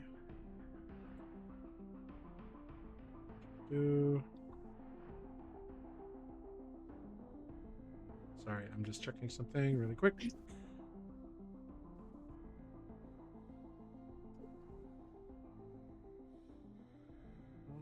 Where is it? I'm dead. I gave out a loan, and now I'm the one that needs money. And you're by yourself. I'll go gambling. It's fine. All right. Let me just check. Do.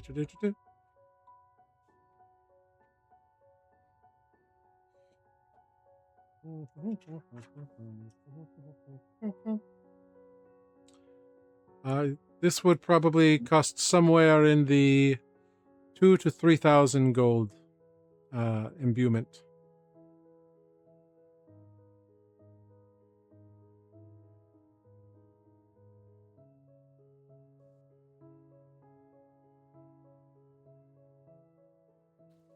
Oh, the Pasha definitely didn't pay me that much money.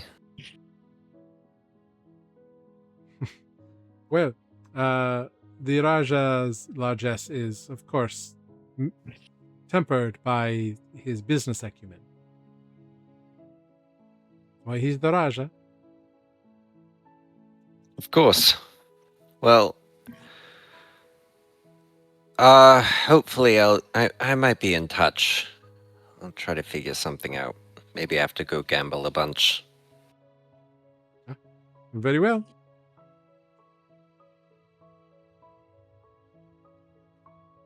I'll head back to the palace. Cool. So now you See all if I can get a loan. reunite together.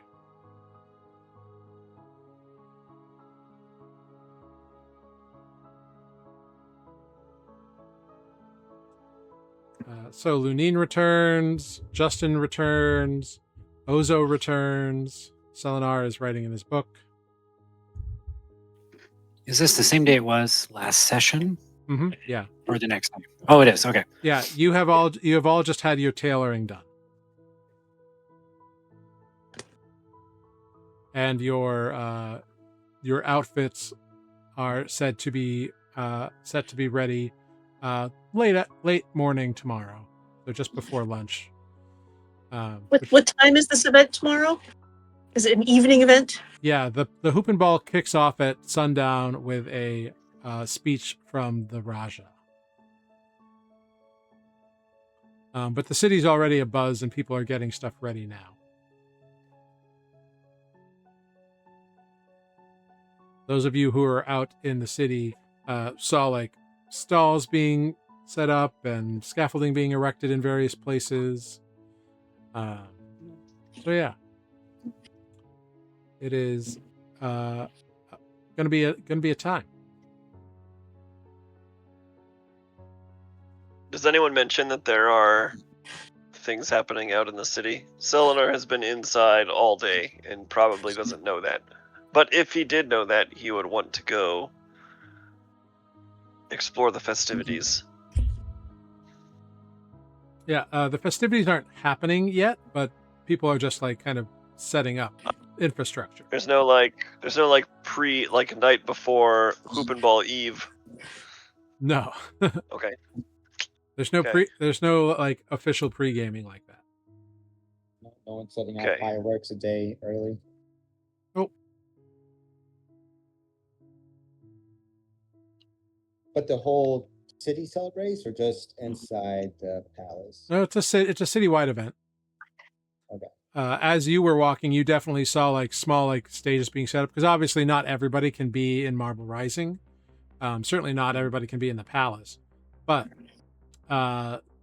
certain people can and like will make their way to at least like walk through Marble Rising because it's not something they get to do every day.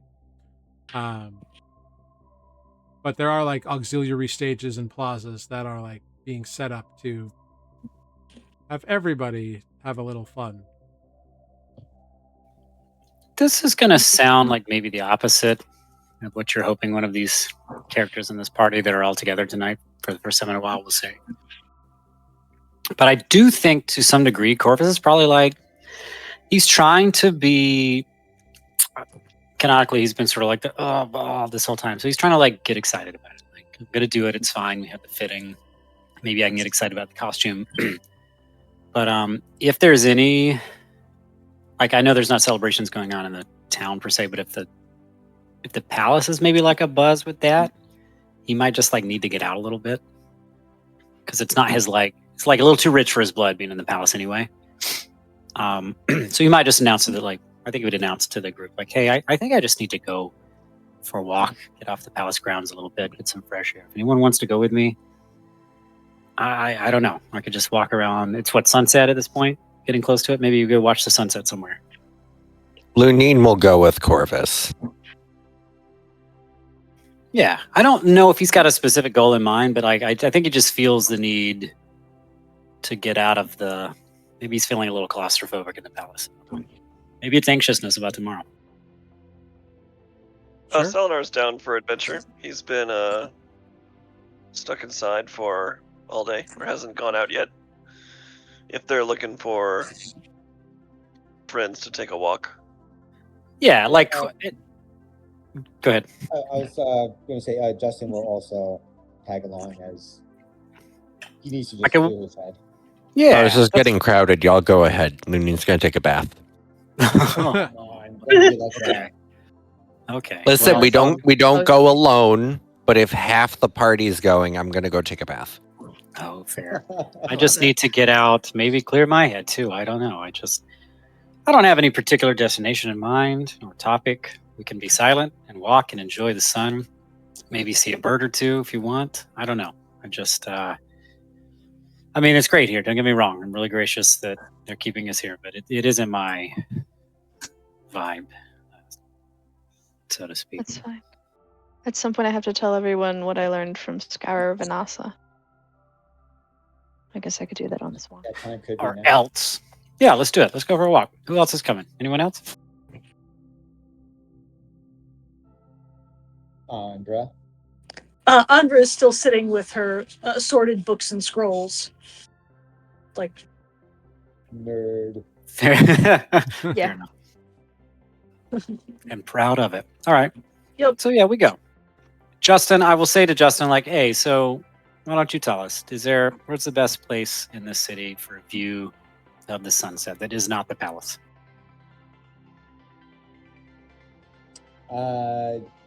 Justin reflects. A couple places that he's been to with his friends, with Renata, that he remembers fondly. Some that's accessible for everyone, and some that's, you have to break in. I mean, given the company, I think we could, take us where you want. Yeah. I think the ones you have to break in is more fun and has a better view. And I don't mean like breaking in like it's a, I don't know, a high security tower or something. But just like an abandoned building that's been like kind of shuttered off and. Okay. Let's do it. Yeah. So you make your way up towards the docks and kind of like, but instead of going to the docks, you kind of veer around them, and you head up towards one of the like, kind of like the cliff areas that kind of like keeps the bay. Because Madnat is like surrounded on like 3 sides by the foothills of mountains, so like there's cliffs and stuff. And you make your way up to one with a building that used to be like an old watchtower that has kind of like fallen into disrepair over the years. It was like one of the original watchtowers, but now like the city's kind of moved, so the watchtower doesn't really do anything. So it's old and crumbly, but it's got a nice view of the bay.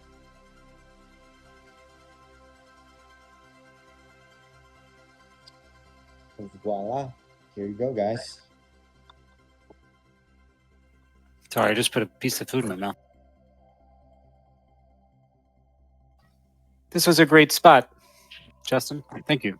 This is I think this is just what I needed tonight. You really oversold the breaking in part, though, a little bit, maybe. Flashback 5 minutes where Justin had to mule kick the door down. Does anyone know? I obviously heard it when I came in, but like, does anyone know where you went during that time? No, I didn't know. I haven't talked about it. Maybe people saw me leave, but Yeah, all you know is like you went to like buy your magical items from those dealers that the palace brought to you, and Justin kind of just walked off and did his own thing. He didn't buy anything. Where has Ozo been this whole time? Ozo participated. Corvus will say, "What have you Ozo been will up tell you now. to?" Yeah. Yeah. What have you been up to, Ozo? Ozo participated in the shopping and then had an adventure. Yeah. Go for it. Well, I met this lovely old lady, Vanessa, Scourer of Vanessa, and I asked her all about lycanthropy and also the Scourer, the howling sand, and it was really interesting. It's an aspect of the Oaken Father, and basically I asked her if she knew how to get rid of lycanthropy, and she said she could learn how, but it would take some money and some time. And some Oh. blood. Oh. And a true friend. Oh. So I suppose 2 true friends, if Selenar is also doing it. We also tried to learn a little bit about that at the church. I will say that's actually quite an eventful day, and even more so, like, what a complete and well-told recounting of it. You feel okay? They've been practicing the whole time. I'm just teasing. Maybe a little. I mean... Wait, do we only have the 3 that are cursed right now? It's just Selenar. Only half Only- the party. There's Only all half. 3 of Yeah. us? Oh, shit. Only 50%. Yeah, it's only half the Yes. party. Yeah, no Okay. big deal. Just don't go unconscious. We're fine. 2 were-rats and a When's the next- werewolf. Can you When's imagine? the next full moon? I don't know, but please don't get drunk at the ball tomorrow. Just saying. Please don't tell me the Yeah. full moon tomorrow. The werewolves are the Okay. taller people. The werewolf is the short one. Yes. I know, it's so good. That's the moon What did you phase learn question at a the couple church? sessions ago when we said it was a quarter moon. Right. But Have we learned anything that tells us whether or not the moon actually applies in this scenario or affects anything? The What's the people same moon? Ozo talked to asked about the moon. Yeah. Selenar has also been reading this guy's book about it, so I You have- presume he knows some basics and You is have been looking for busy. this guy. Yeah. Busy inside all day with your books. Did anything interesting come out of that exploration, or have you been note taking and transferring? letter writing? Most of what I've been doing is trying to account for our adventure and send some wisdom home. More of a copying Well, that's project nice. than anything. Although the book about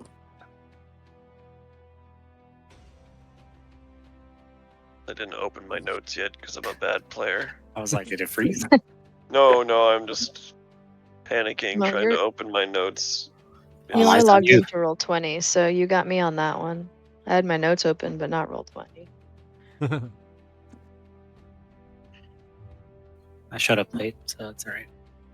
Sorry, Roll20 is no longer showing me who's here. The Wandering No. Cleric wrote this book about lycanthropic curses. Nothing too exciting, just seemed to be a scholarly account Right. more than anything.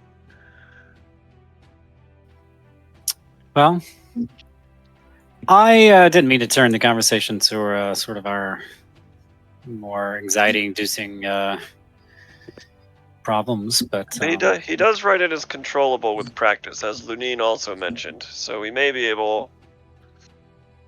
There is hope to control the disease if it cannot be.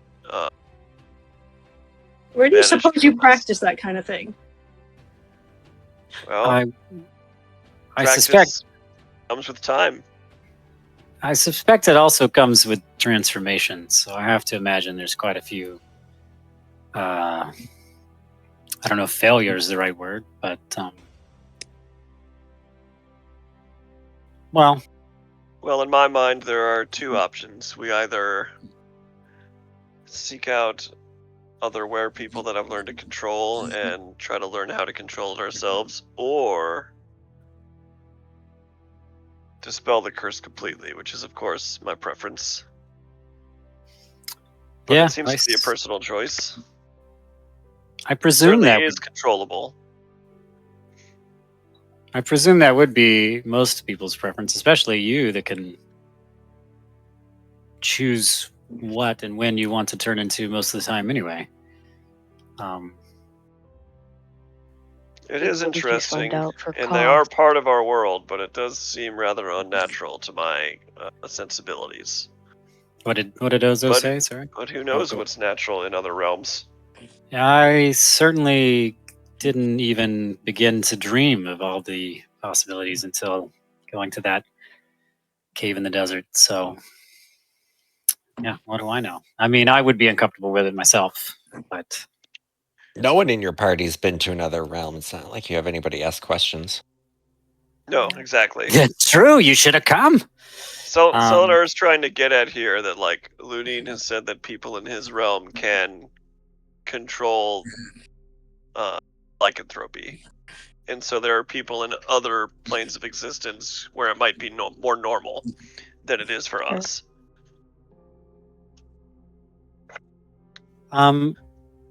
Corvus will bring up that, like, I mean, so we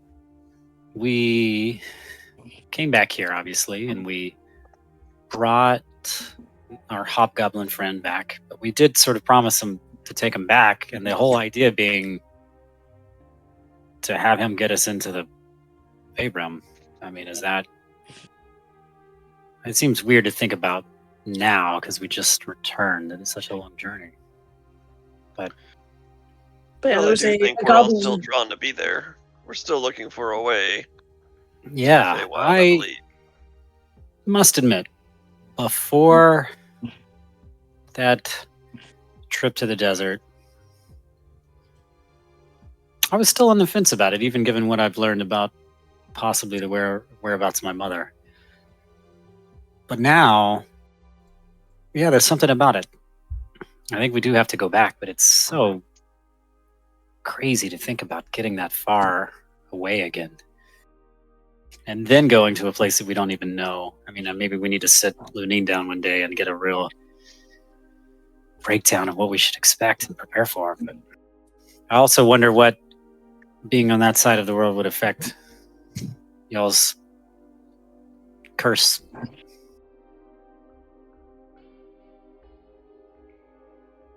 Well, in the short Mhm. term, the soup and ball is certainly going to be an experience for all of us. Never seen anything like it back home, so happy to lean in as it is. Same. Even though I lived here, I've never been so close to the middle of it. I was on the outskirts, but this is going to be a new experience for me too.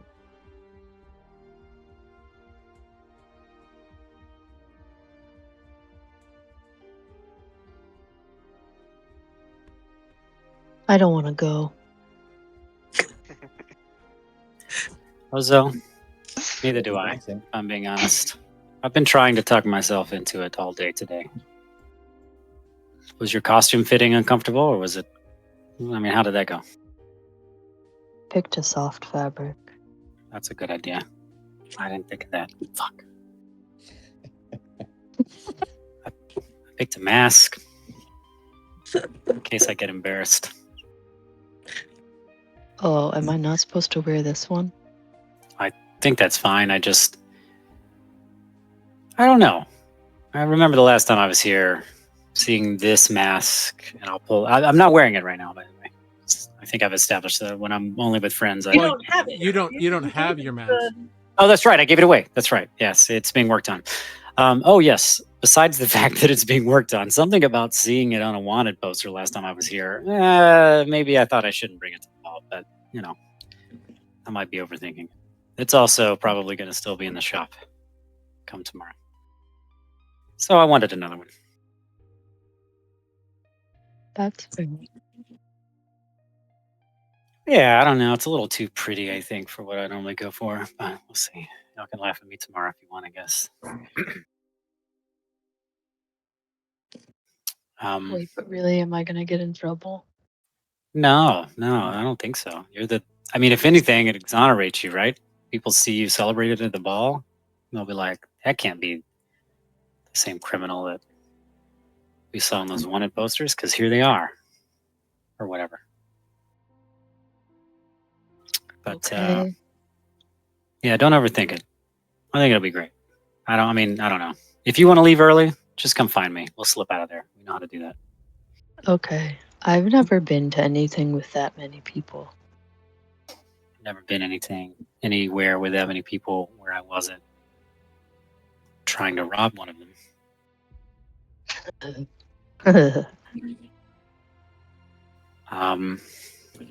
That was a weird job anyway. Yeah, I don't know. I just hope we don't get put on display in some way. I mean, are you gonna? I'm sorry about the other when we were talking to Raja. Yeah, speaking of being put on display. Yeah, maybe I was taking the piss a little too far. Are you? What do you think? You gonna actually perform, or is?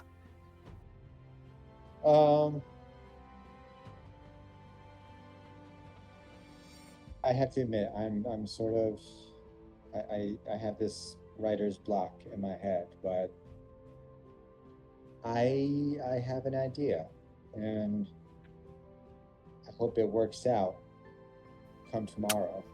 Okay. Do you need to give us a sign at some point and have somebody cheer really loudly at a cue? You know what? Since you're offering, Trumpets if at your things entrance? go really, really bad, I need you to start a fire. You're asking the wrong person. You notice Sandra's not with us. Oh, shoot. Okay. Yeah, I'll ask her to start a fire. A fire? Are we being literal here? Things go really bad. A fire. It will be distracting. Okay. But that's just like a last, plan Z, if you will. You know what? Don't tell Andra. Maybe not. I'll come up with some kind of controlled fire situation that doesn't involve a fireball. Destroying unicorns. Or doing it. Yeah, never mind. Yeah. Well, You I mean, burned one unicorn. Who said that? One time. To death. Never let me live it down. No, we won't. You kill one unicorn with a fireball, and you never get to live it down. Never. Yeah, well, turning to other things, you seem to disappear earlier today, during the shopping. I understand maybe you weren't interested. But did you have a good day? What'd you do? Go see some old friends? Actually, yeah. I having mentioned earlier, I'm sort of writer's block in a rut with my music. I visited my mom over in Zespera. That's very nice. Yeah, no, it was very sweet. and I was able to get there safely. And think about my times here, memories of her. So that part was nice. Barely left alive. I'm gonna say, did you get in trouble Yeah. for going to the Dust Barrels? Because I think I recall us not being able to let you back last time we were here.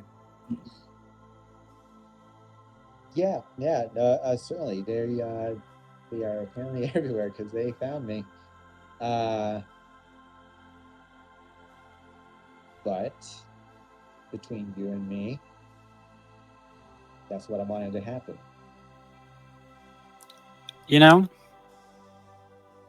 I understand. My mom wasn't the only source of inspiration. Hey, that's Hopefully great. I can see Renata again. Sometimes I wonder what gives people like you inspiration. Bards, I mean. 'Cause I don't get it. Or maybe I just don't know how to use it. But hey, whatever it takes. That's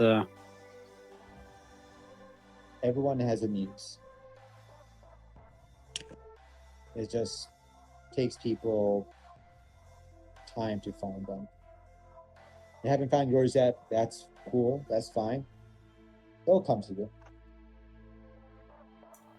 yeah. Well, You'll I find mean, something to push you. Corvus kind of like cracks a half smile. I was like, well, yeah. I had fun yesterday. Or was that today? Actually, I'm getting my sessions confused. So, Jumping, purchasing magic items was yesterday. yeah, and then jumping around the graveyard. Tailoring was today. Correct. Yeah, so jumping around the graveyard would have been yesterday. Okay, great. Correct. Yeah. Yeah, I Not I that took Justin this. knows, but I thought you would mention Camila. Well, I mean, that is why he cracked a smile, but that's not necessarily what he's going to mention. Yeah, I was taking the new armor out for a spin, and yeah, I don't think I've felt that free in a while. Kind of felt like a child running again. It was kind of fun. Yeah. Tonight, oh, it doesn't matter, but it was a good night. Tomorrow night will be better. I doubt that, but I am going to make an effort to make an appearance, and I'll promise to stay as long as Ozo stays with our mask on. Hope you don't mind. I picked a mask that tiny, tiny, tiny homage to yours tomorrow. We can be distant twins.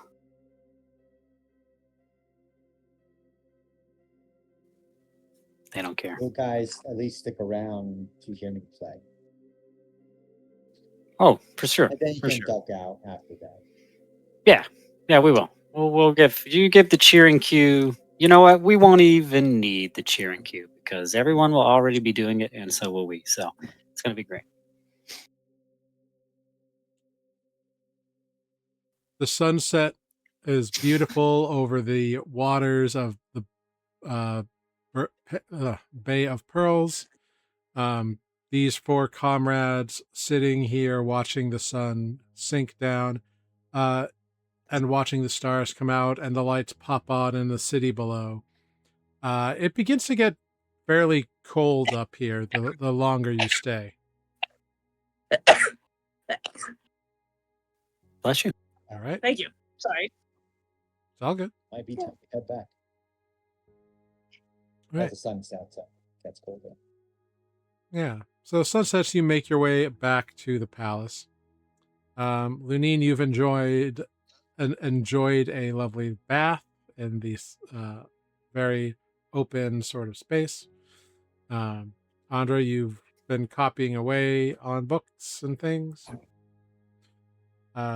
So you all turn in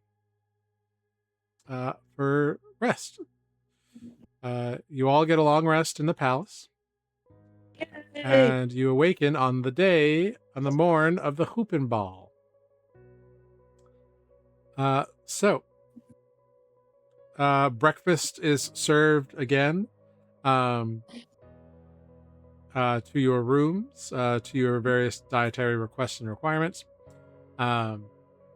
You each receive a message that your outfit will be delivered by noon.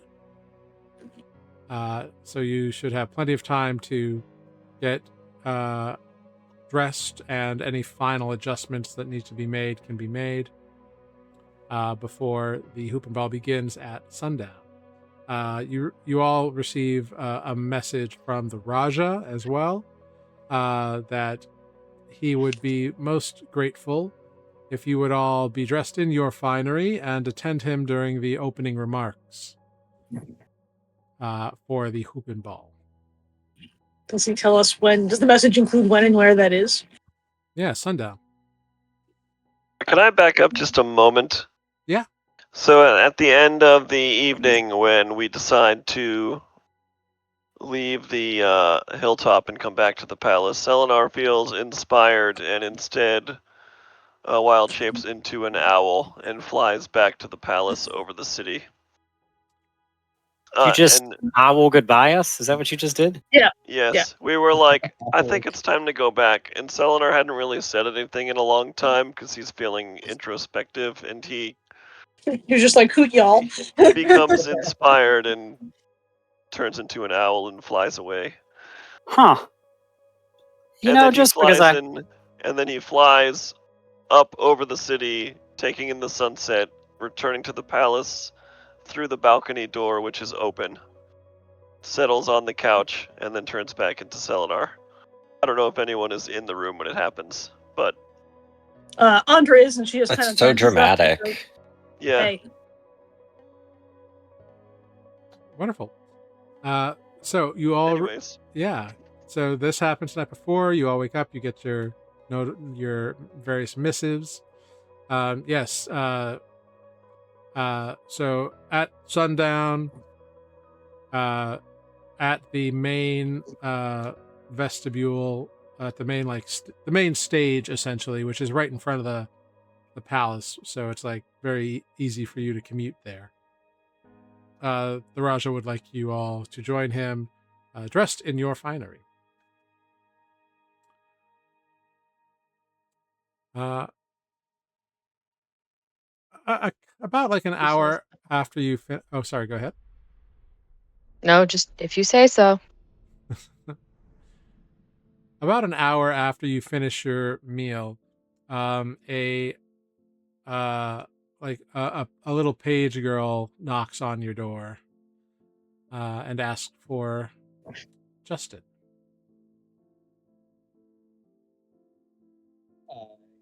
Yeah, I come to the door.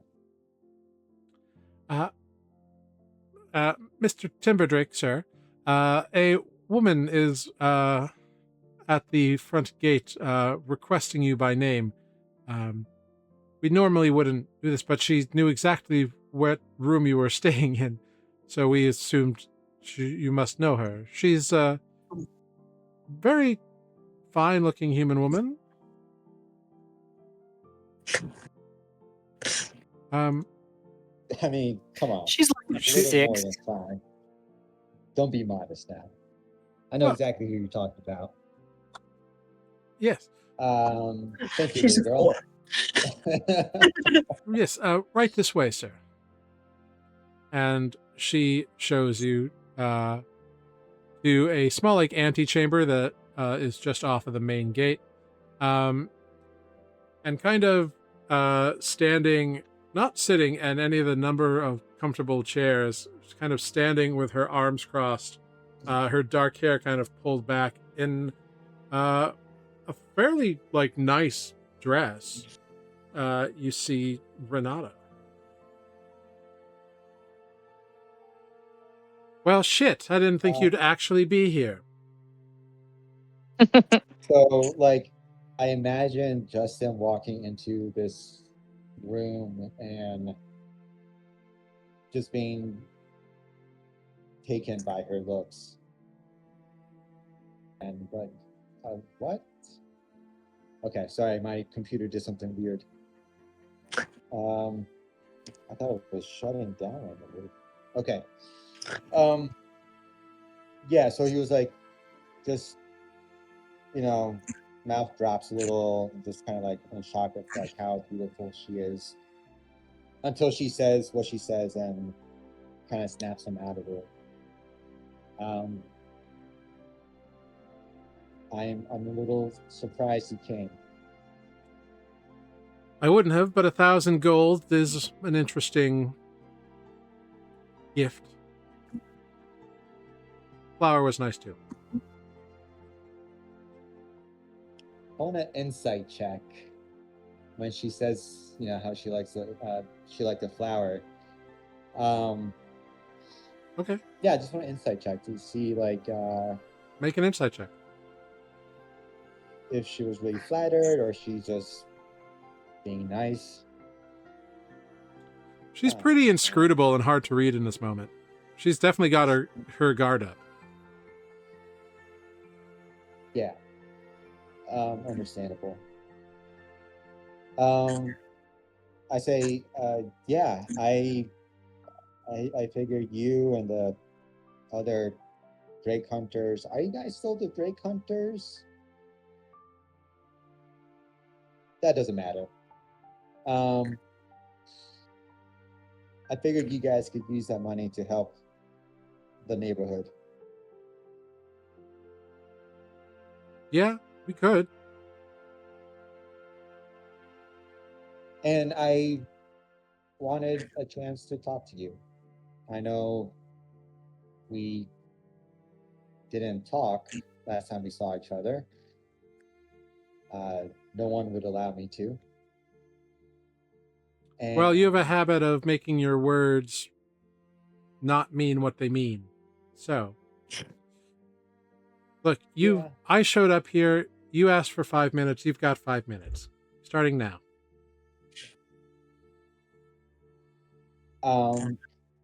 Well, so as you know, I am staying at the palace.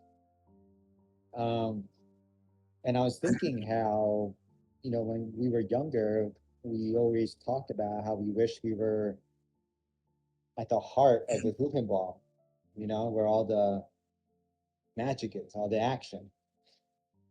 And so I guess what I'm asking is, would you be my +1? Make a persuasion check. At disadvantage. Damn, she's cold. Persuasion. He literally stole her identity. Understood. You're right. Yeah. You're right. I'm just rooting for the, protagonist here. Sorry. 15. 15. A little anti-hero I get. Huh. So what? Some gold, a flower, and an invite to a fancy party, and you think it's all just gonna what? What's your end goal here, Justin? I just want to make up for everything I did. It was wrong the way I left you. Yeah, it was.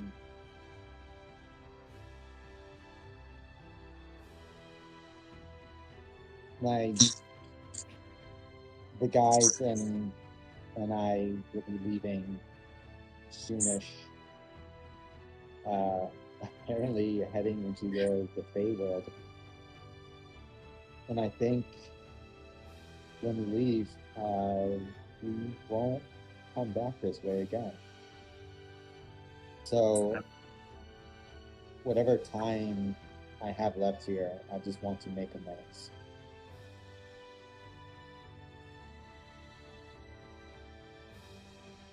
Don't know why, but I do think you're telling me some bit of truth.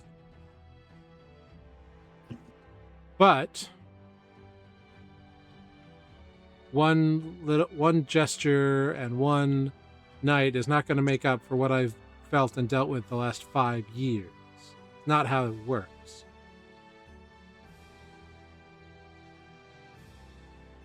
I know. If you want forgiveness and to make amends, that's something you got to put effort into, not just quick little fixes. That's not how people work, Justin. Besides, me and the Drake Hunters we're busy this tonight in the Dust Barrow. We're going to perform a little bit on one of the stages. Oh.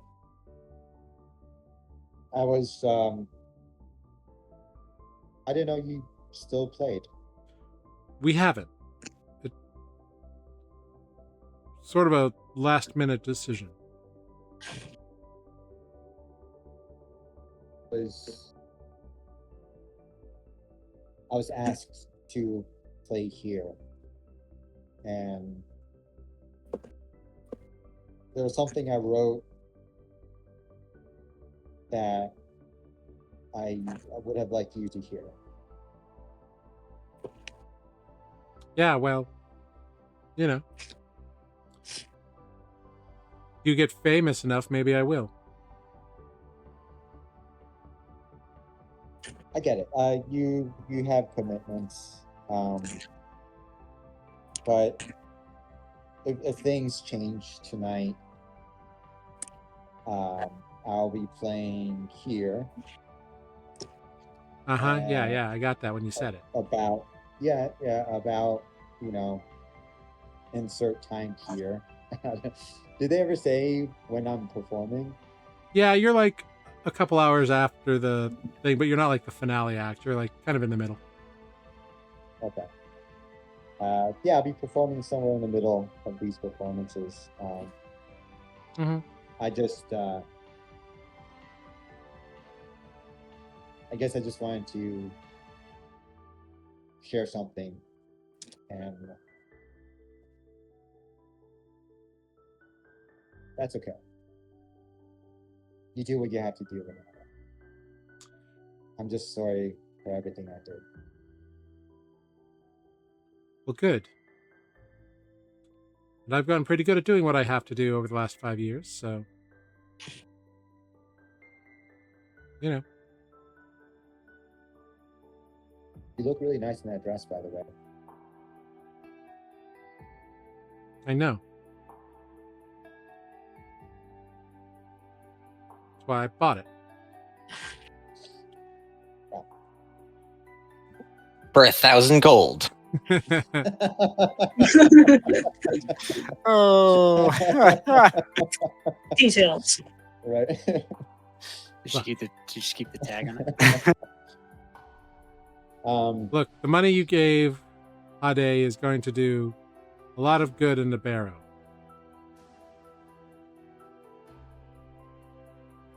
It's not going to hurt us too much either. So, it's good. Yeah, of course. No, I just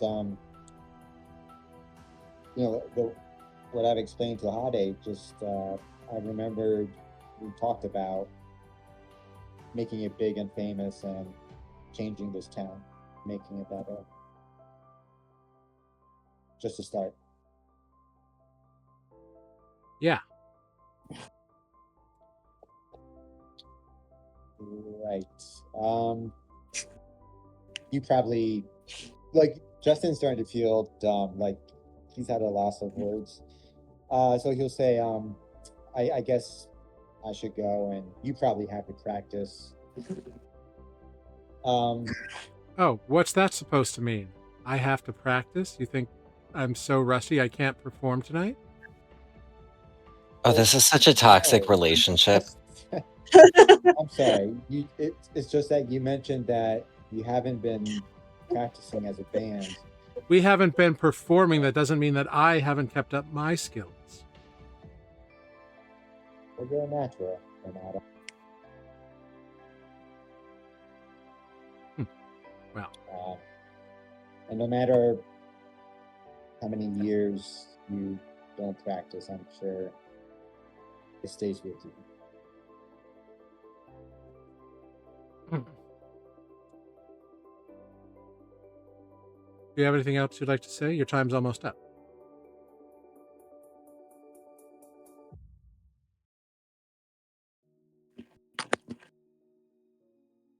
I miss you.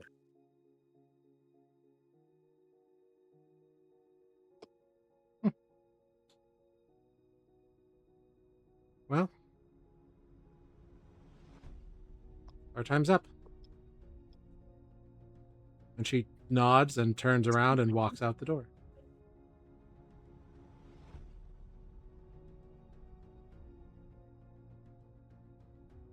Justin smiles, actually. As dumb as he had made sounded to himself, speaking with Renata, he feels oddly hopeful for tonight. In fact, if I may rewind just a little bit, when she mentions that she's performing as well out in the dust barrel, can I do an insight check to see if she's telling the truth? Yeah.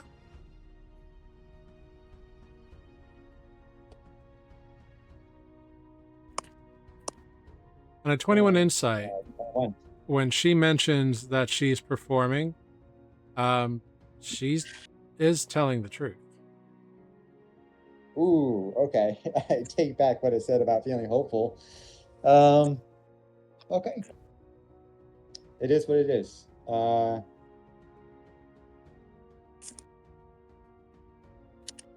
Yeah, it is what it is. Justin will return back to his living quarters. Yeah.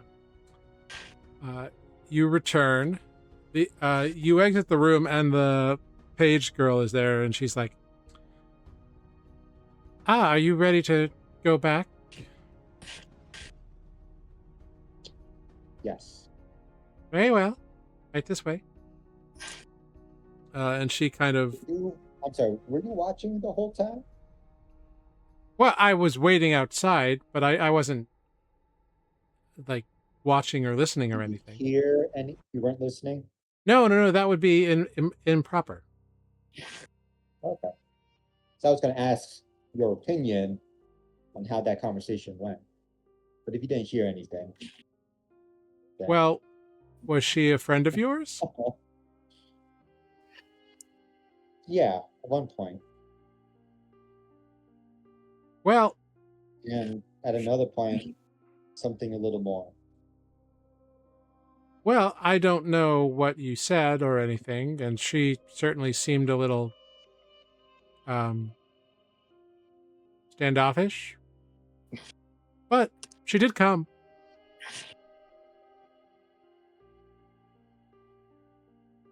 She did come.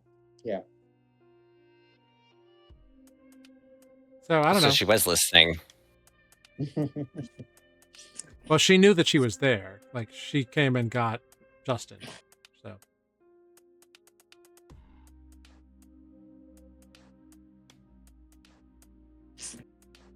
Well, so with that being you said, sent for her, or like, did you ask her to come, or did she come to find you? I did ask her to come. Well, there you go. So, she showed up.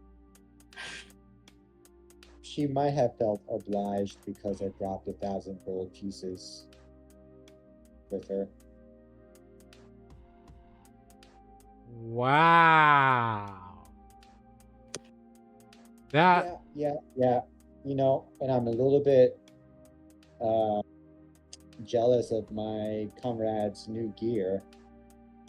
Should have thought about shopping for myself before I did all that, but hey, here I am. It's all good. Yeah. Okay. Well, here are your rooms, Mr. Timberdrake. I'm screaming. She's so unimpressed. Which she?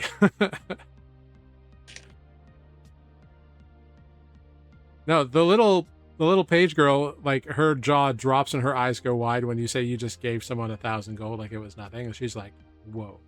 Like she's impressed. Oh, I thought it was like sound, because Tanner's like, that's manipulative. No, she was like, wow, that's a big deal. As you say, it came. I thought it was a sarcastic. Well, my bad. No, she was just awestruck that was a casual thing to Justin. So Justin returns and lunch comes for you all. It is a hearty, spiced meal. Sundown approaches. Your garments are delivered first, I should say, just before lunch.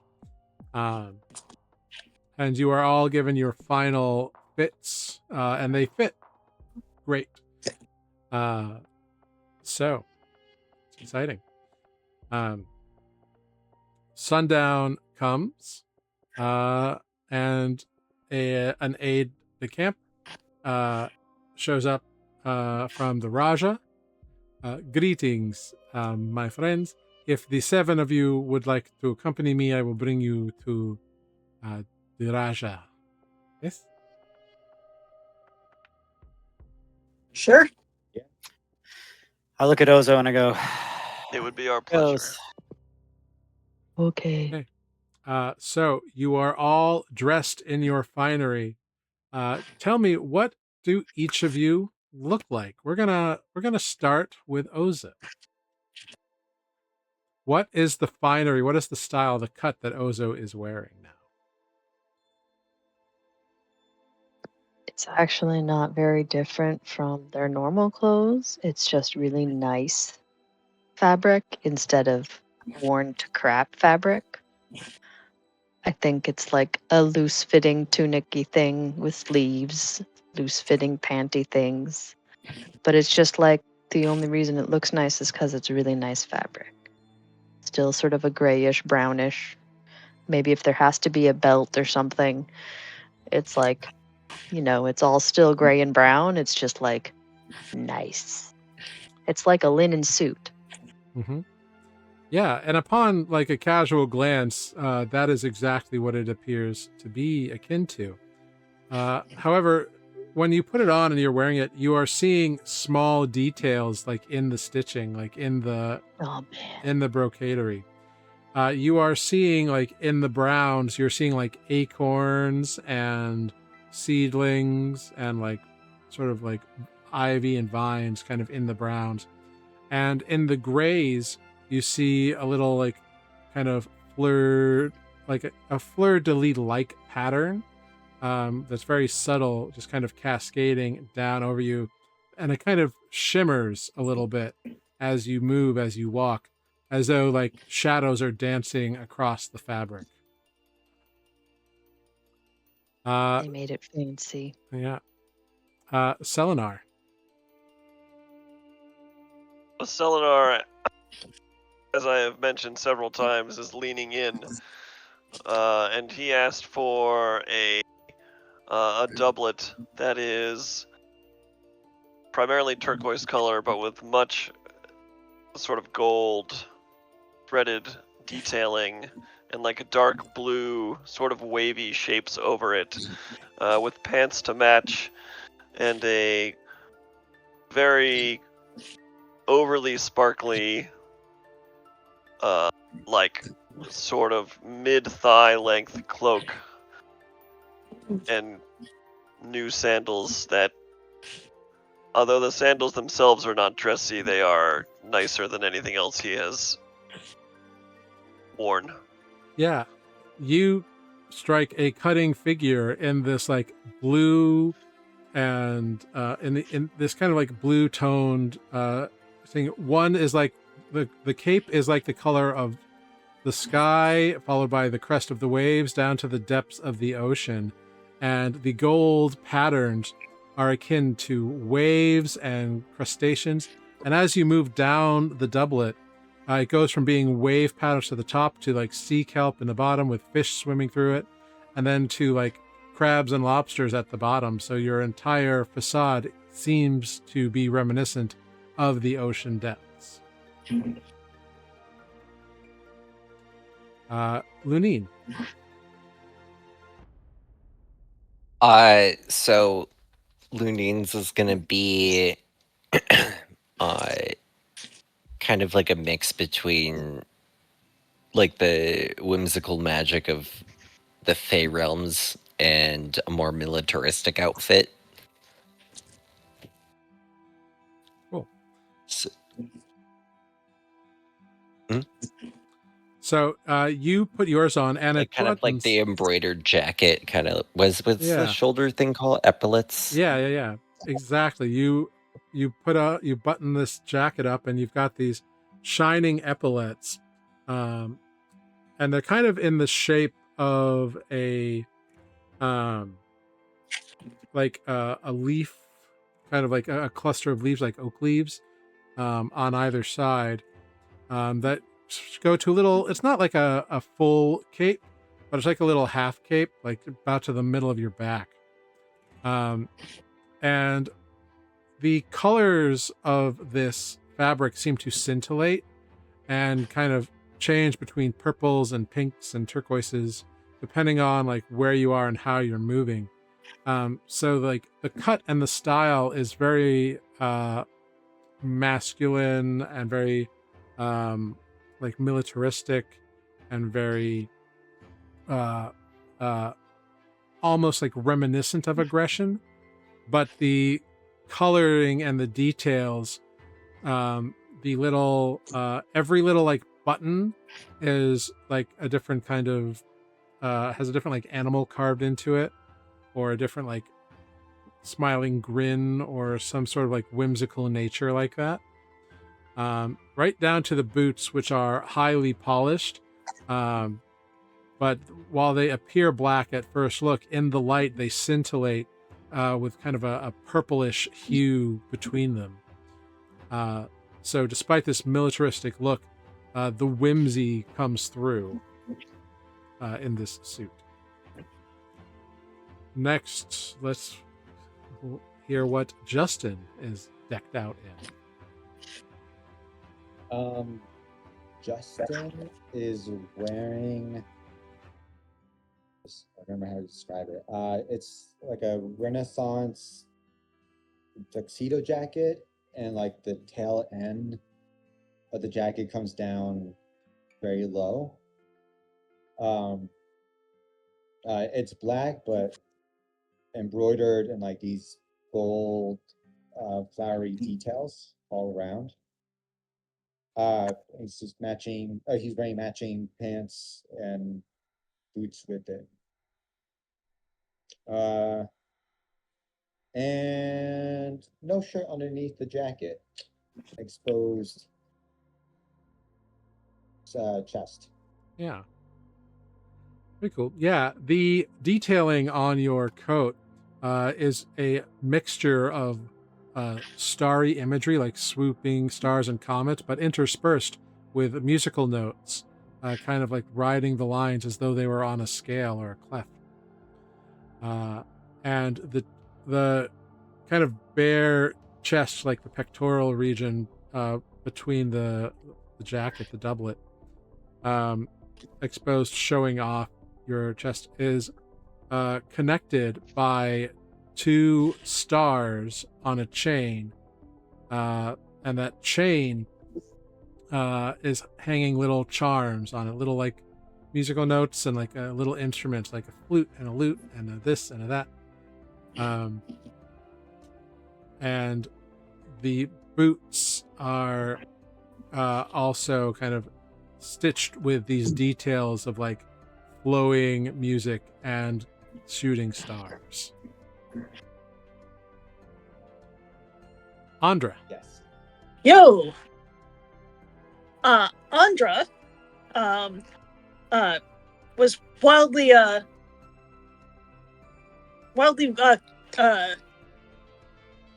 wow. Words are hard. Moving on. Andra is wearing a very structural, like stiff black lace like almost like a hoop skirt, with like a stiff collar that sort of partially obscures her face, but it's lace, so you can see through it. But it's that very sort of stiff, structural lace, and then underneath it, underneath the lace part, she's wearing like a dark purple underdress. But the lace overdress part basically keeps people from touching her. Like it's almost like an armor of or a bubble that no one can get very close to her because she has this giant structural like skirt and collar thing that is sort of creating personal space for her. Mm-hmm. Yeah. It's just as you've described. The lace pattern is one of like swirling, like it's like swirling instead of just like intricate like interwovenness. And so the lace is designed to appear from different angles as though it is solid. So like as you move through the light, you are seeing the lace turn. It's kind of like those like polarized lenses. Like from a certain angle, the light gets through, which the lace is mimicking. And when it does, you see the purple pop through, and you get this. It evokes this imagery of like a shadow moving through darker areas. There's a lot of pockets for spell components Mm-hmm. in this, and Idea is also wearing purple and sitting on my shoulder. Yes, Idea has been given a like a little vest that he is currently wearing that matches the purple, but also is of the same lace material, just in purple, to kind of let his skeleton shine through and kind of accent the purple. They've also kind of took a bit of whimsy and have given him a little beret, which Idea is very confused about, but submits It to looks it. marvelous. Don't worry about it. It looks great on you. Okay. This is what they want us to wear. I have no control over this. But you cut quite the figure. And Corvus. Yes. So Corvus did try to open up in the fitting just a little bit. And maybe let some true colors shine through, so to speak. So obviously black is kind of his usual vibe. And so that is the main theme of the garb. But sort of drawing inspiration from his namesake. Do you know, like when you see several birds, I think in the Corbett family, but like their feathers, which appear black normally under light, are actually iridescent, and there's like greens and blues, deep hues in there. Wanted some of that to come through. I think he has some sort of like whatever like a male presenting attire of the city would be for like garb, with maybe like a hint of a cowl masquerade style, perhaps. Maybe it's like a cowl cape thing that has some of these colors in it. And maybe there even some like feather motifs, and a mask for this, right? Because his mask is in the shop, which is a little more like raven or crow themed, right? Than his normal mask is just featureless with like some maybe like bird-like eyes slots. This has like a little bit. It doesn't cover his full face, but there's a little bit of like a beak part that comes down. Not quite as prominent as Ozo's. We didn't want to like steal their drip, but and I think coming out from the edges of the eyes, or maybe some more like feather motif patterns that are still like black with like maybe a little shine. Nothing like too flashy, but like under the right light, it's got a little something going on. Yeah, you come out and you find yourself in this kind of I don't know what the term for it, but it's like fabric over fabric is kind of the local style. And so the top is very much in that. And you are given a 3/4 length cape that drapes over your shoulder, that has it looks like it's got like a hood that's been put down, but like as though it has like segments right behind your head. So you could like kind of pull it up like that, like pseudo armored. And the main epaulet on your shoulder for the cape, which is fashioned in the shape of like a raven's head, is actually the mask itself. It's so if you want to, you can place the mask there, or pick it up and put it on at your desire. So it's functional and fashionable. So you can like remove it and place it, or put it back on very easily. The cape itself is black and actually feathered, and the interior of the cape is where those purples and greens and blues scintillate every movement you make, and it flows not stiff like feathers, but it flows like shadow, wrapping around you. The silver accents on the on like the belts and the buckles are all feathers.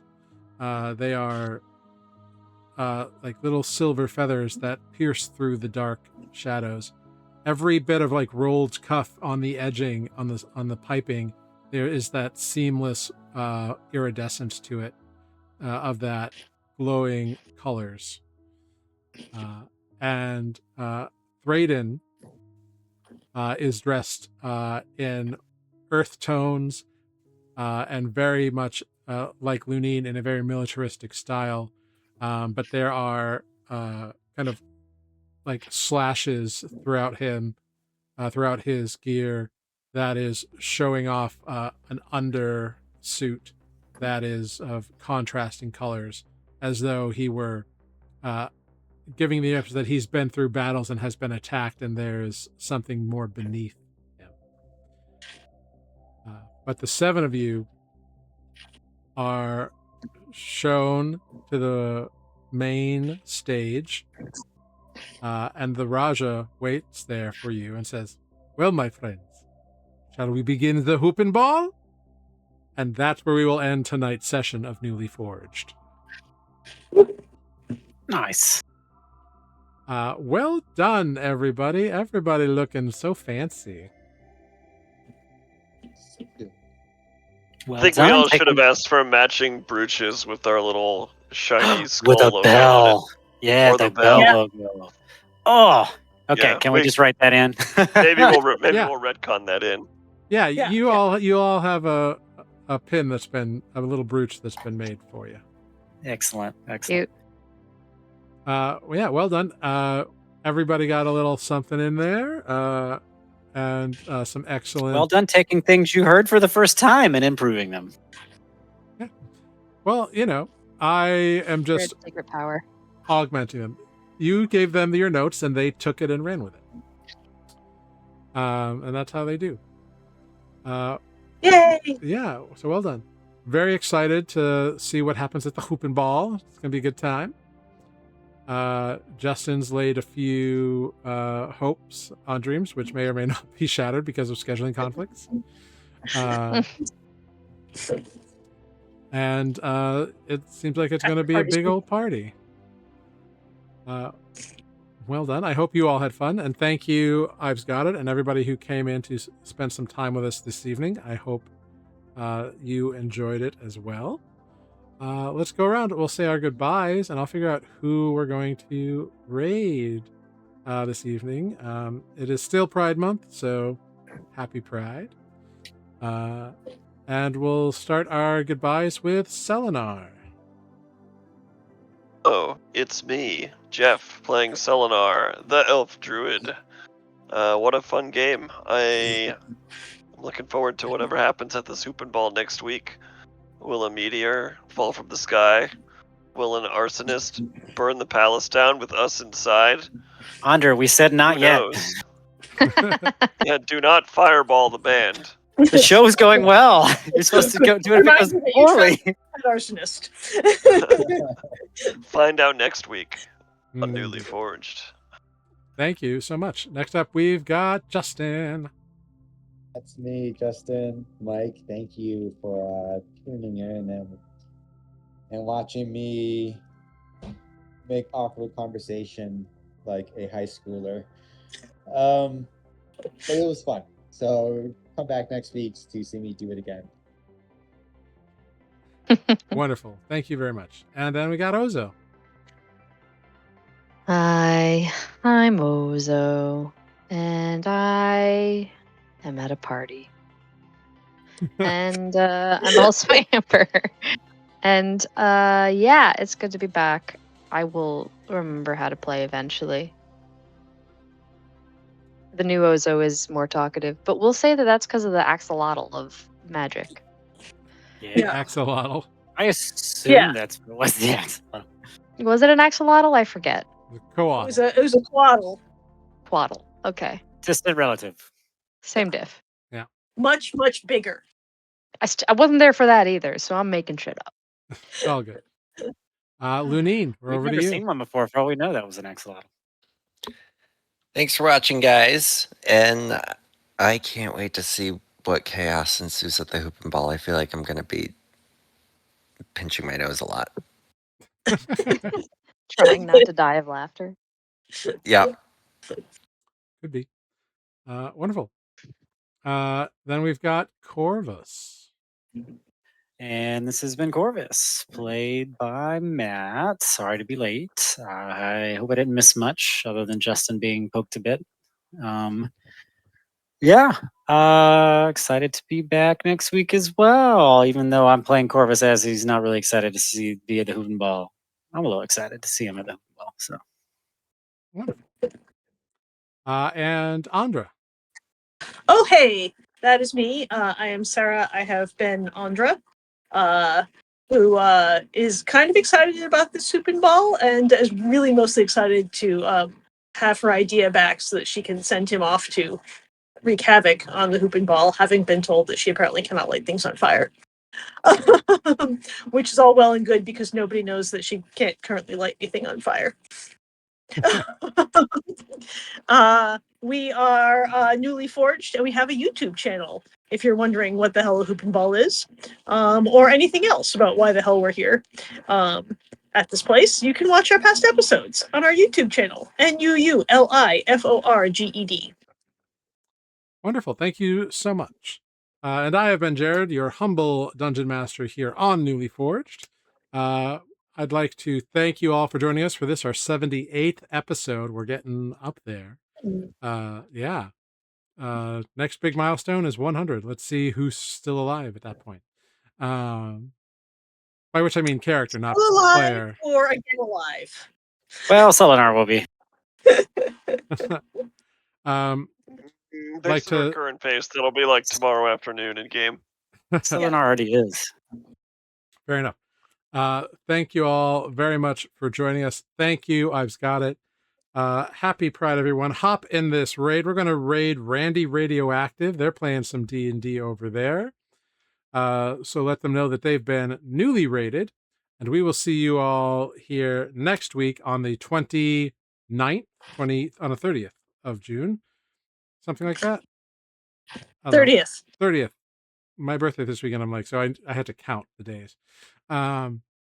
So thank you all. Thank you so much. Hop in this raid. Let them know that they've been newly raided. And we'll see you all next week on Tuesday the 30th at 7 p.m. right here on Newly Forged. Until then, bye. Bye, everyone. Be kind, be safe, be good. Don't be a dick. Don't believe in 350-foot slashes. Bye.